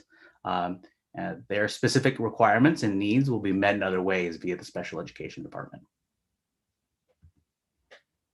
We also want to point out that there are current ongoing programs that are doing similar things. We have about 150 students who are participating in district-sponsored or district-partnered daytime childcare programs currently. And some of these students might be included in the counts over the next few slides. And the exact numbers will need to be determined with a line-by-line examination after a general approach is decided. So this is the first of 4 options that I'd like to put in front of our trustees today. So our option 1 is to bring back students who are part of an at-risk subgroup, regardless of whether their parents chose blended or distance, regardless of their current attendance and participation. As you can see, the number here is quite large. It's 2,000 plus students, and it will cost over $500,000 a week to do this. And the estimated ramp-up time is really hard to estimate because it's just the scope is quite huge. And I wanted to put it out there just to kind of see a relative comparison of numbers. Our option 2 is to bring back students who are part of an at-risk subgroup, regardless of whether their parents chose distance or blended. But looking at their attendance, they have low attendance and or poor participation. So a below average 80% daily attendance, or their daily participation score is below a 2.0. And so now we have the number of students as 244 at an estimated cost of just under $60,000 per week. And the ramp up here is between 2 and 3 weeks. Option 3, here we go to looking at only students from families who chose blended learning. So this option brings back kids who are part of an at-risk subgroup whose parents chose blended, and regardless of how well they are participating based on the data. And we have 985 students in this group. It would cost about $250,000 a week, and the ramp-up time would be longer than for the 200 or so group, that's option 2. So 3 to 4 weeks. And then option 4 is to bring back students who are part of an at-risk subgroup whose parents chose blended, who have low attendance and or poor participation. And now we arrive at a number of about 120 students with an estimated cost of about $23,000 per week. And the estimated ramp-up time would be 2 to 3 weeks. So just in summary, our most at-risk students are struggling with distance learning for various reasons. A careful selection of whom to bring back is key. And when we bring them back, we are looking forward to improved attendance and participation through the support pods. And the timeline is key. We do need to move quickly. Otherwise, we are coming up on possible reopening, and then things get really complicated really quickly, and the cost benefit changes. And so, based on all of the work and the research and the data analysis, we do have a recommendation to put in front of you. And we'd like to recommend option 4. And the rationale is that all of these students have demonstrated that they're struggling to attend or participate. Their parents have said, we want them to come back to school, and we're willing to do hybrid and bring them back, whether it's 2 days, 3 days, 4 days a week. And they're part of it identified at-risk group. So we already know they're more likely to struggle in school in general. And so next steps, after today's discussion, we will need your input. Which option or groups do we bring back given the needs and costs? And our next steps are to identify these specific students and the spaces, contact our partners at Right at School or YMCA, depending on which site has which program, set up registration, send invitations, and then open the support pods. And that is it. Thank you very much. Thank you, Mr. Chang, for your presentation. We'll open this up now to questions from trustees. I'd like to start, if that's okay. In option 4, there's a 2 to 3 week ramp up, Mr. Chang. So essentially, if I'm looking at my calendar here, the earliest we could start this would be maybe, best case scenario, maybe on the 30th of November, which puts us at 2 weeks before winter break. So counting those 2 weeks and then fast forward to January, when we will be starting to have discussions about reopening, which, once we have those discussions, I'm assuming it'll be a discussion and then maybe 2 weeks and an action item, and realizing I won't be on the board, but trying to map out a timeline here. I've got 2 weeks in December, possibly 4 in January. I'm guessing the earliest we could reopen would be sometime in February, maybe after ski week. So when we're looking at all of these options, we're looking at like maybe 7 to 8 weeks in terms of the cost. Yeah, I would say that. Sorry. I would say that's those calculations are probably sound. Those are reasonable inferences. Yeah. Okay. Yeah. I just thought it would be helpful to frame things that way. Yeah. I like that we're considering the blended or hybrid folks, because some people, they may really want the help and need the help and have a lot of other at-risk factors, but maybe there's somebody at home they're not comfortable, if it would still help, get the child in the classroom, but it could put a other family member at home at risk. I like that you're taking that intentional, respectful approach and providing those alternative viewpoints. I'll pass off the mic to another trustee. Trustee Gutierrez. Thank you, Madam President. Hey, Jeff. So I'm going to play devil's advocate here. Okay. If we don't reopen, would we still be able to continue with this until the end of the year? That's a great question. And I don't know if Dr. Rudolph has something to say about this. I don't think that that's something that I'm equipped to answer at this point. I think that's the question for the board, right? So this is a $50,000 a week expense.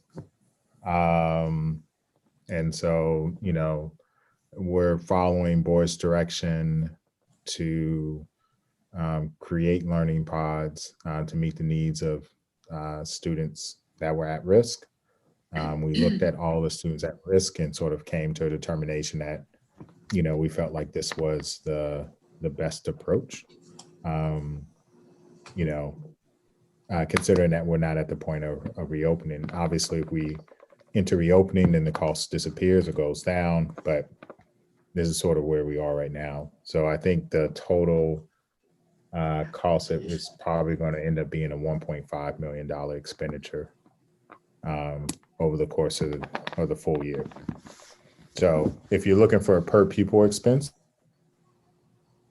spending about $250 per student per week. That's option 4, Dr. Rudolph? Correct. Because he said at 23,000 a week, about 24 weeks, you're talking $500,000. I understood that to be, I hear what you're saying, Tamara, but are you referring that as per school site cost, Jeff, or is that, how does that? I thought it was programmatic. So in order to run this, you're taking the total number of students and you're charging $250 per student.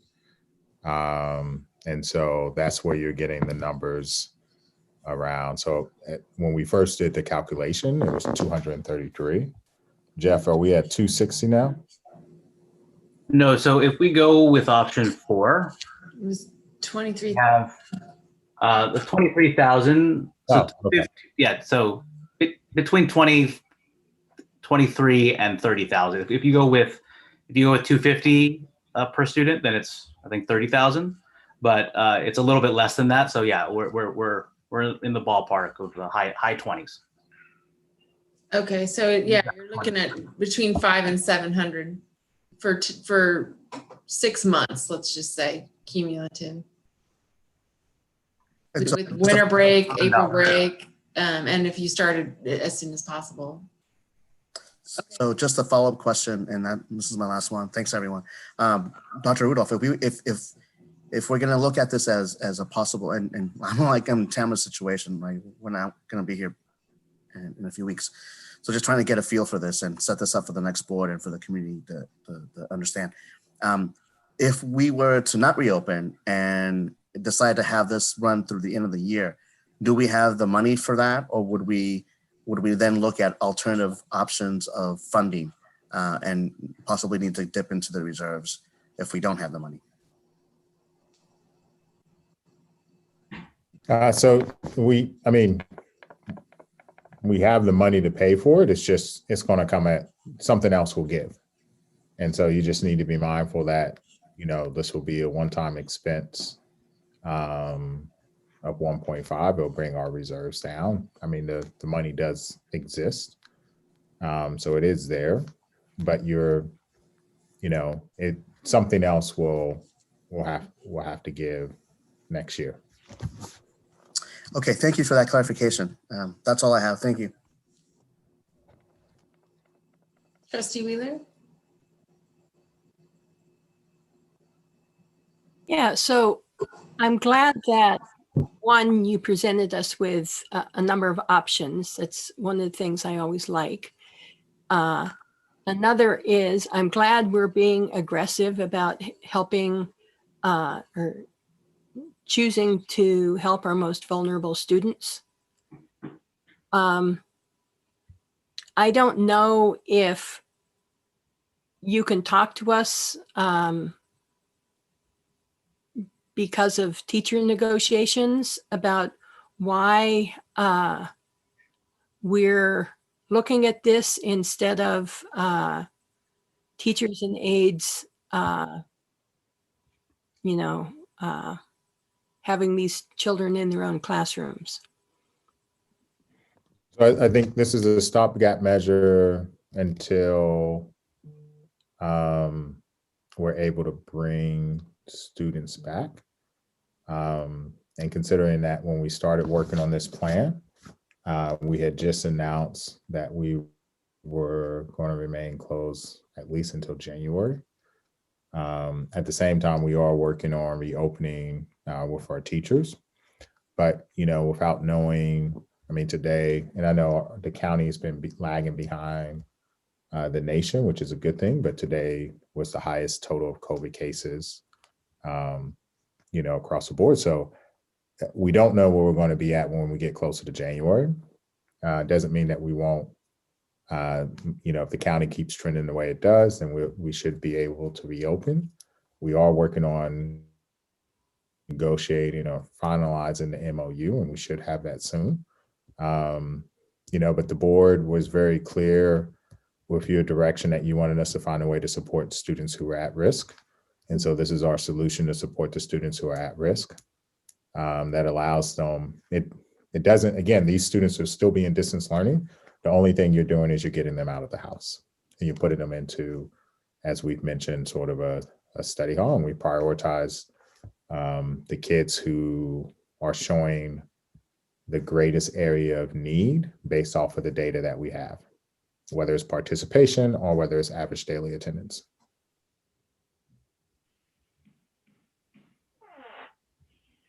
So the board could say, you know, that this it's about $900,000. It's 30 weeks until June 6th. So if you're looking at what the total cost would be, it's about $900,000 to get us all the way to the end of the year. I mean, you can round it up to a cool million just in case. So, you know, the question in front of you is that if we don't open as a board, you know, and of course we can always come back and ask the next board, but is the board comfortable with spending $1 million on for these students? Or, you know, as we progress, we can do this for a limited amount of time. We can do this until we reopen. I mean, there's a lot of different scenarios, but we're responding to board direction to find a way to support the students who are at risk and who are demonstrating the need that they need additional supports.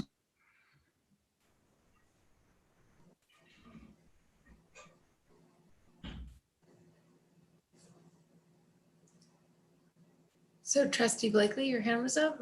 Yeah, we're asking questions, not giving comments now, right? We are. Okay. We're still in the question phase. So my question is, would it be possible to go to, shoot, I've got this thing, I'm sorry, I've got too many screens open here.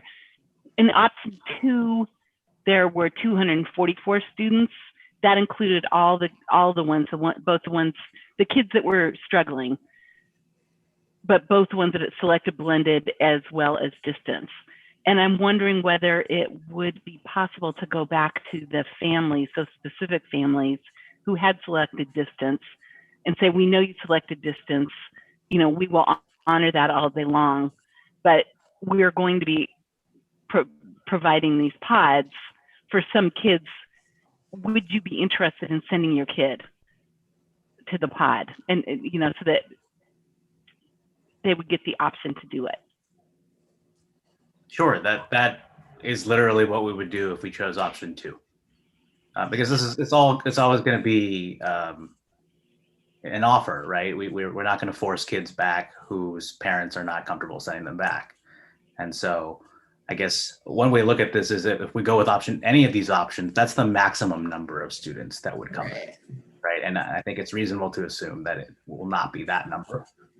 Right. So yeah, if the board would rather us do it this way, that we would essentially just reach out to everybody who is in a risk group with poor attendance and say, hey, we're opening pods, you're invited, and then by their acceptance or their no thanks, that's essentially surveying them whether they want to come back or not. Okay, I was just doing back of the envelope math, but I was using 24 weeks, not 30. So I was thinking maybe half of those people might change their mind. And any rate, thank you for answering the question. Yeah, sure.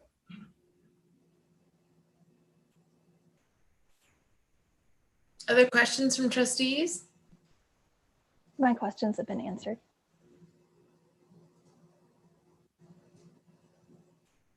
Okay, we'll move on to community comment. Let me go to the participant window. If at this time you'd like to give a comment, please raise your hand. If you open the participant window in Zoom, it's in the lower right-hand corner, the 3 dots. And if you're calling in, it is *9, I believe. And Director Chan, can you stop sharing your screen, please?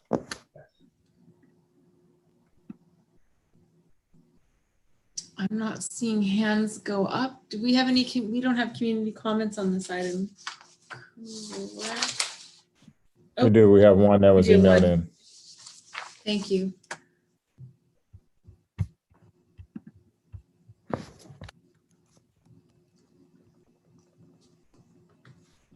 much time?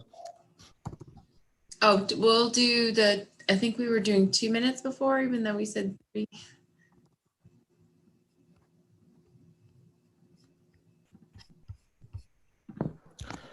This comment comes from Christopher Chang.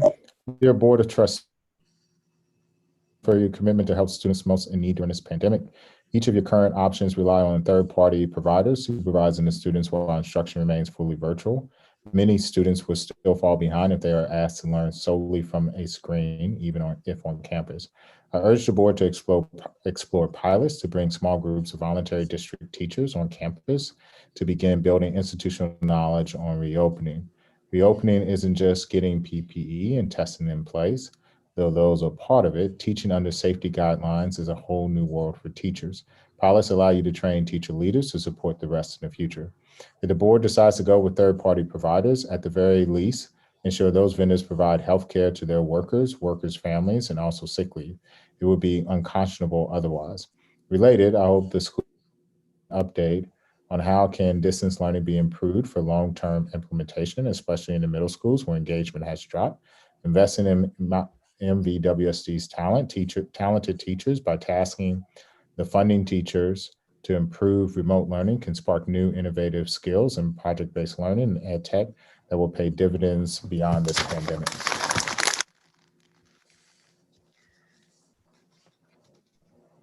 Thank you, Dr. Rudolph, for reading the public comment. Are there any, I don't see any hands raised in the Zoom window, so we'll move on now to trustee comments. Trustee Gutierrez. Thank you. I think it's a good idea. I like the options that have been presented. I know the high school district's already doing this too. So we're not the only ones. People may be asking, well, why didn't you do this sooner? Well, why don't we do what we do? But at least we have a better informed understanding of where we stand. I like option 4. I wouldn't mind option 2. If we have to dip into the reserves for something like this, which is an emergency situation, from my vantage point, that's not an issue because it is an emergency. But again, I ask that if we are going to do this, I don't know what the timeline is, Dr. Rudolph, if you would want this board to take care of that issue ahead of time, or if you would, is that the goal that it'll come back at the next meeting then, and then we'll vote on it? Or what's your timeline, sir? If the board's direction is to move forward, then we'll keep moving forward on this particular item. So would it then come back at the next meeting then? No, the board doesn't need to take action. it's just. Mm-hmm. Okay, gotcha. Thank you for that. So yeah, I'm in favor of either 4 or 2. Thank you, Trustee Gutierrez. Other trustees? Trustee Conley? I agree. I definitely agree with option number 4. If it is, I think I lean more towards option number 2. I don't think we're actually going to hit that $58,000 total because I think some of those families have chosen distance learning for medical or risk needs. But I think it's worth our while to reach out to those students who we've identified in those at-risk groups who are struggling regardless. And then when it comes to sort of reopening, I know that we're going to be talking about that down the road, but it might be that these are some of the students that we also, when we start to reopen, we shift over to our school site teachers when we have a finalized MOU sooner rather than later. Thank you, Trustee Conley. Other trustees? Trustee Blakely? Thank you for the plan. I'd love to have teachers, but given the reality that we live in, I think this is a really good plan. I appreciate the careful analysis of the data. I like option 4, but I really like more of a hybrid between 2 and 4. I would like to give the families into the option to attend because I think some of them may change their mind. And I was just doing back of the envelope math. I think it's more like 24 weeks. When I counted, I came up with 22 if we started in December. But in any event, if you just had the 120 kids or so that was in option 4 for all the way through the end of the year, that's 720,000. If you had the double amount, 240 or 244, it's more like 1.5 million.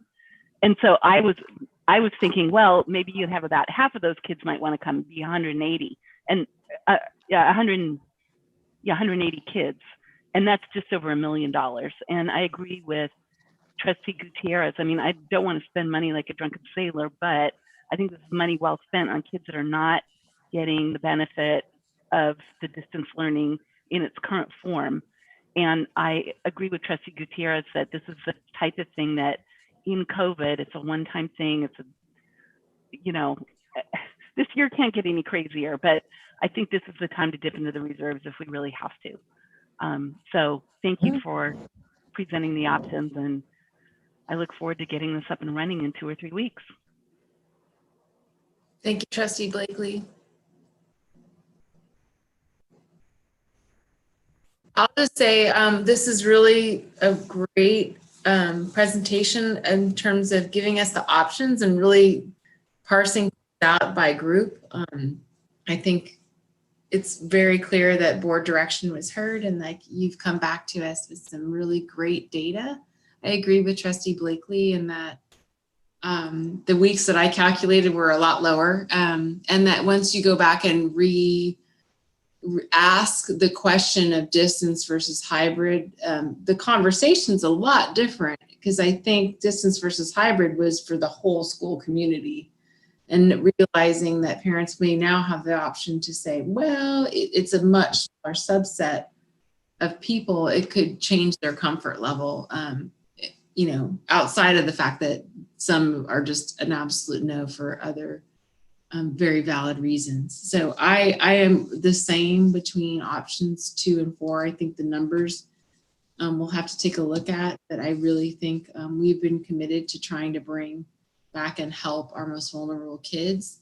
And there's no better, more worthwhile expenditure than on making sure that they don't fall through the cracks, that they're there getting help and the supports that they need. So.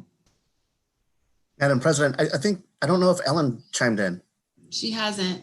No, well, what I was going to say is I agree with everything that's been said, so.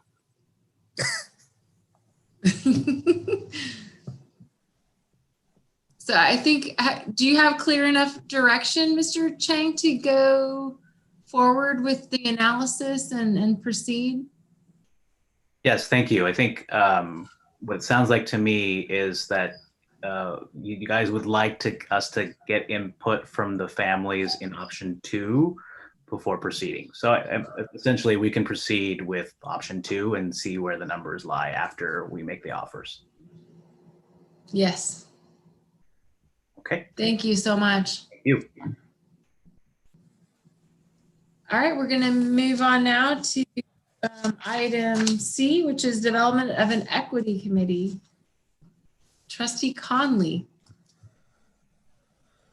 Yes, thank you. It is different to be presenting to the board. I'm going to keep this brief. You have seen the example from Franklin McKinley of the Diversity, Equity, Inclusion, and Belonging Committee that they formed. They chose to form a board committee that had very specific membership and would review policies and practices within their district. Oak Grove School District has also formed a committee.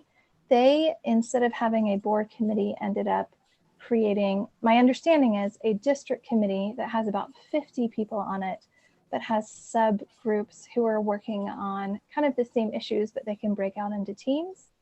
And there is a similar standing committee that has been adopted in Campbell Union School District.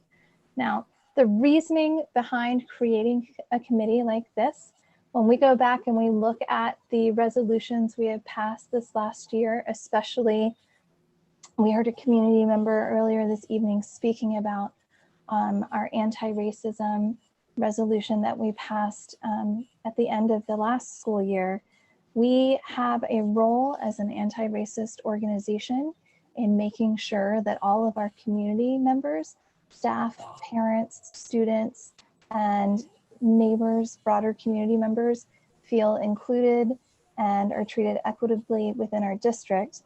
And it behooves us as a board to not rely solely on the experience and perspective of ourselves as board members. Many of us are very privileged. Currently, we are a majority white board as well. I think it's really important. I think it's really important that we have a broader community perspective. The questions before us tonight are, does this board support forming a committee like this? Should this committee be a board committee or a district committee? And what would be the composition of a committee like this? Are there trustee comments or questions? Thank you, Trustee Conley. We'll start off with trustee questions. I can start. I know we received an email from a community member who has witnessed both district level committees and board level committees and had some fairly sage advice in terms of steering us towards a district level committee on this. And I tend to agree because we also have an equity coach already as staff, which I would like to see utilized in this space. So what are your thoughts, Trustee Conley, on district versus a board committee? I think there are pros and cons to each, right? I think in the district committees we've had in the past, my experience has been that we haven't necessarily set a timeline for when they need to report out to us, and we haven't necessarily, as a board, dictated what the overall composition of that committee would be. So that's a question for Dr. Rudolph. Is that something that we could do for a district community? Could we ask them to report quarterly? Could we make a determination about who, representatively, who the district committee would be composed of? So normally we do set a cadence for reporting out. After we get the committee up, we start, part of the back and forth that we go through is just figuring out how regularly we need to. It also depends on the scope of work. The last one would have been EPTF. I think was the last big one that we had. Before that would have been SAATF. And so they did regular reports outs. And the closer they got towards the end of their project, the more report outs that I would do on their behalf. But you could set the frequency. I mean, if the goal is to bring back policies, or once we understand fully what the goal is, yes, we could set the cadence. In terms of the makeup of the group, typically we try to, again, the other task force that we've run have been pretty large. So SAATF was come one, come all. EPTF, Enrollment's Priorities Task Force, was built on the idea that each school had a representative, and then each community, so we worked that way, and then we made sure that we had certain groups that were represented. If there is particular groups that you want to make sure that are on here, we could definitely do that. Obviously, Mrs. Henderson is on here too. And I'm sure she has some ideas about how she would want the makeup to look. But if the board felt compelled to say, this is how we envision it looking, then you could easily do that too. And it doesn't preclude a board member from participating or being a person. And I know with the Students Attendance Areas Task Force, something like that. I can't even remember the acronym now. But I do know that board members were both on the task force and were both observers of the group. And then I think I think Ms. Wilson may have been there at one point. Either she was on it and transitioned, or she became an observer. Mr. Lambert, it was some back and forth. I think he transitioned on. So there are opportunities as long as it doesn't exceed. In that case, if it's a District 1, you have one person on there. If it ends up being district committee, you have no more than 2. So it just depends on what the makeup is. But yes, the board, I guess the short answer is the board could determine or could provide direction on what you want the input to look like. Typically, once you say you want us to have a committee, we try not to, we sort of bring it back saying, here's the process, here's what the committee is going to look like. And then we go from there. Well, isn't a board meeting also subject to the Brown Act? So there are, everything has to be agendized. There's no other discussion. Okay. Correct. Sorry to interrupt you, Trustee Gutierrez. Oh, no worries. I'm the one interjecting. I'm so sorry. I was also going to remind Dr. Rudolph that we also had the Special Learner Needs Task Force early on. And I think that had like a 2-year stint, and we did have board participation in an assigned role. And we did have updates from them at the end of the year. Yeah. I think there was Mistral too, or the dual language one. So I would just say like the key difference here is who's in the driver's seat, right? If you assume all the participants are exactly the same, one is driven by board members. They are the ones running the meeting because it is their task force. It is, right? They are the ones in charge. The other one is the district running the meeting, and board members can come and go. One is subject to the Brown Act, one isn't subject to the Brown Act. One can last longer. So the district committee can last longer. It can be an ongoing committee. The board one, because it's an ad hoc committee, has to have a defined amount of time in order to meet the Brown Act so that it doesn't become so like these are the nuance between the two, and it just depends on how you want to design it. Ultimately, I see both committees running as almost exactly the same. It's just, do you want to lead it or do you want Ms. Henderson to lead it? And if so, that just determines how the design goes. Trustee Conley? I think that having an equity coach is a natural fit for the facilitator of a diversity, equity, inclusion, and belonging committee. When I most recently, when this item was being brought forward, I was thinking of it as a board committee, and I have since heard from community members and others about the different experiences with a district versus a board committee.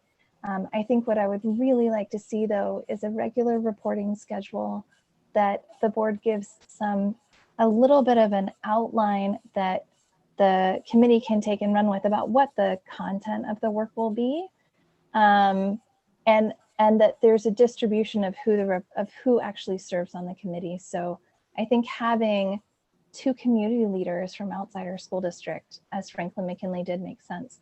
I think having somebody from student services and human resources and our business departments makes sense, because those are all areas that are touched by this, as well as representation from administrators, classified and certificated staff. It might be that we want to have a parent representative from every school site. I think the board could talk about that. I'd really love to see at least 2 middle school students on the committee as well.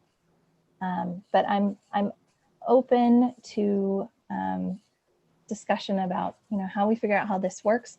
And then I think it's really the board in December that will be carrying the work forward.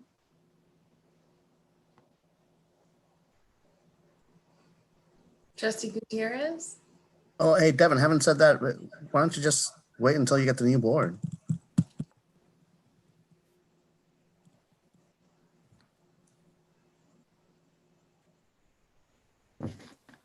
Trustee Blakely, I think Trustee Blakely has a response. Trustee Blakely. Well, I just want to know, are we doing comments now? Because I've been sitting tight because I thought it was questions. We haven't gone to community comments. So if there are more questions.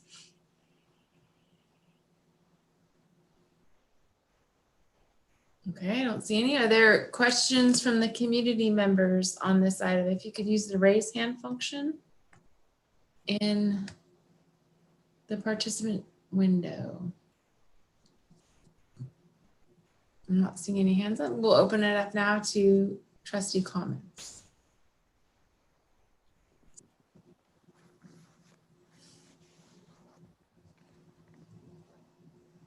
I didn't see whose hand went up first. Trustee Blakely. I'm not, I don't see anybody else's hand other than mine. I'm sorry. Am I going blind? I think you're good. Okay. Well, this isn't an action item tonight, right? It's just review and discussion. So I am very much in favor of establishing a committee. I think it's a wonderful idea. I like some of the resolution-y, the materials that had sample of what another school district did, but I feel very strongly that it should be a district committee. I think the board committee, I'm not really sure what the purpose of the board committee would be, frankly. I see this as something that needs to tie into very closely the new strategic plan and the equity initiatives and diversity, inclusion, and equity. I don't mean to leave any of the aspects out, but those, as we incorporate those in the plan, this will inform the work that gets carried out as incorporate, you know, the objectives in the plan, as well as policies. There will be certainly probably some policies that will come out of it. But I like the idea of having a large-ish committee, because I think then you could delegate to smaller group, you know, subgroups to work on specific things, because there's a lot of area here. I mean, we have Megan as a whole, you know, employee that's responsible for, you know, overseeing all this. I mean, it's a full-time job. But I think she will have some good input in terms of what should be prioritized first. But I really see it as dovetailing into the strategic plan. And I like the district committee because it can be larger. It's not hampered by Brown Act constraints. And you were asking for like who should be on it. I mean, I think this is probably an ongoing conversation. Perhaps it is the next board that determines that. But I would want both appropriate people, you know, district employees, board member, you know, maybe observers, but also, you know, the communities of color, the, you know, faith. I would like members that whose voices haven't been heard and whose needs maybe haven't been served as well as we would like, which is part of the reason for establishing this establishing these initiatives. So I'd like to get people from each site, but I'd also like to get people from different communities in our community. And I really appreciate your just driving this, Devin. I think I'm really glad that we're talking about it. It's timely. Thank you, Trustee Blakely. I agree with Trustee Blakely, and thank you, Trustee Conley, for your leadership on this. I do also agree it should be a district level committee. I don't want to see this with any kind of time constraint. I think this would be an ongoing issue. We now are lucky to have Ms. Henderson with us. And I'd like to not only see the board framing this as you put it, but I'd also like to have her input as an expert in the field, framing it as well, and the various conversations, because how this looks and how this plays out could be very different at different school sites with different communities. But as she, as her time with us extends onward, she should know and develop those relationships with all these other external partners who should also be engaged. So I don't want to be too prescriptive in how this looks and who should be on it. But I really look forward to seeing how this goes on into the future, and just not just beyond the current terms, but as an ongoing district committee. Trustee Wheeler? Yeah, so I agree with just about everything that has been said. I also agree that this should be a district committee. And the reason I would want it to be a district committee is I don't see it being a committee that has a time limit to it. I see it being an ongoing committee. So, and that's, you know, that's where I would see it. And then, of course, like everyone is saying, you know, we're so fortunate to have Mrs. Henderson in her position that, you know, it makes sense to me that we would ask her to be the facilitator for this committee and, you know, lean on her recommendations. And I imagine there's probably a lot of people in the district who would be interested in volunteering. So anyway, this is an agenda item where I believe we're supposed to be giving input as to whether we think it's a good idea to have this. So I would say yes. Thank you, Trustee Wheeler. Other trustee comments? Trustee Gutierrez? Yeah, no, I agree with everything that's been mentioned so far. Thank you, Devin, for bringing this up. I would also encourage just a thought process in terms of the initial setup, getting Megan's advice on this, because I can also see that there's subject matter issues within the district itself that could be brought to the community for analysis or input, or areas where we can ask for feedback on how to improve, various issues that affect this topic, because this is pretty big and it's applicable either to board policies, administrative policies. It could be applicable to just personal interactions between principals and staff, or principals and community members, or the way we even treat one another at district events. So I'd like to have Megan be able to at least do some sort of analysis of a preliminary prescription of where she sees possibly what topics she sees as possible items for discussion to be included within the committee. And yeah, I like the idea of it being a district committee. I think you have more freedom with that. I think the only caution I can suggest is just the amount of people that will be involved. If it gets too big, like the committee that I was a part of with the Special Learner Needs Task Force, oh man, we had like about maybe 35 to 40. And after 4 meetings throughout the year, the number started going down a lot. So if we could have a consistent group with dedication to it, that would be great. So I would just factor in the amount of persons that you might think would be part of the group. Trustee Conley? Yeah, no, I think that makes a lot of sense. I think there really does have to be a strong team who engages in this committee to be effective. I think that, yes, there could be policy that comes out of it, but there could also be, there's some flexibility in a district committee that is appealing to me around, there's a parent education component of this work that we need to tackle. We know that we need to work on training for our staff and teachers and administrators, but like parents, students, community members, like there are some broader pieces that I think are ripe for engagement as well.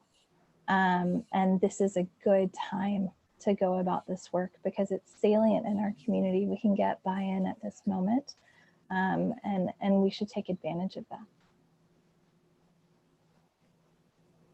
Ms. Henderson, do you want to say anything?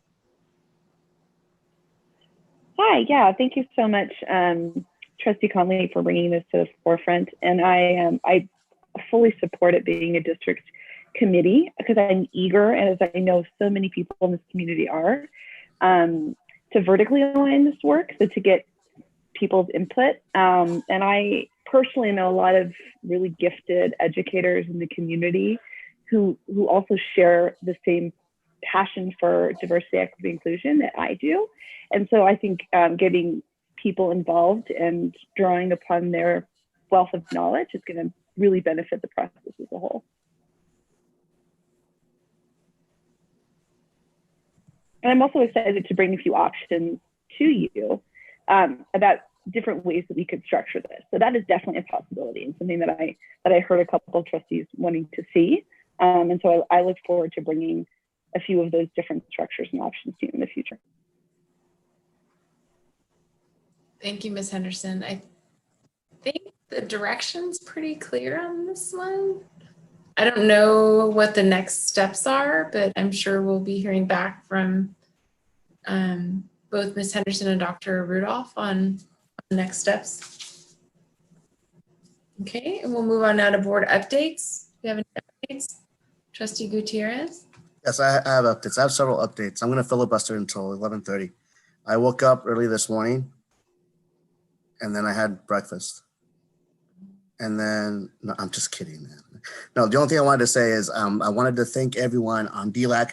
I haven't been participating with the committee, but I know the members have, and they're very impressed with Jeff Chang.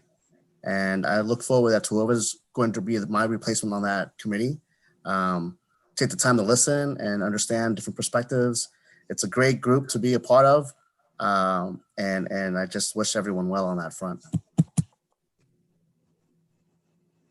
Thank you, Trustee Gutierrez. Other board updates? Okay, if you have any you'd like to send in, get them into Ms. Rodriguez. And then items for future agendas. Trustee Conley? So something that I think we talked about a long time ago was a presentation by Chief Bozell from our police department about our school resource officers and our work with the police department. I know we had the talk panel discussion last week, which was a really important conversation. And I think it's sort of like the building block towards building up to a presentation to the board. But I'm wondering if at some point, because I do keep getting community queries about this, will we have a presentation to the board about our MOU and our working relationship with the police department?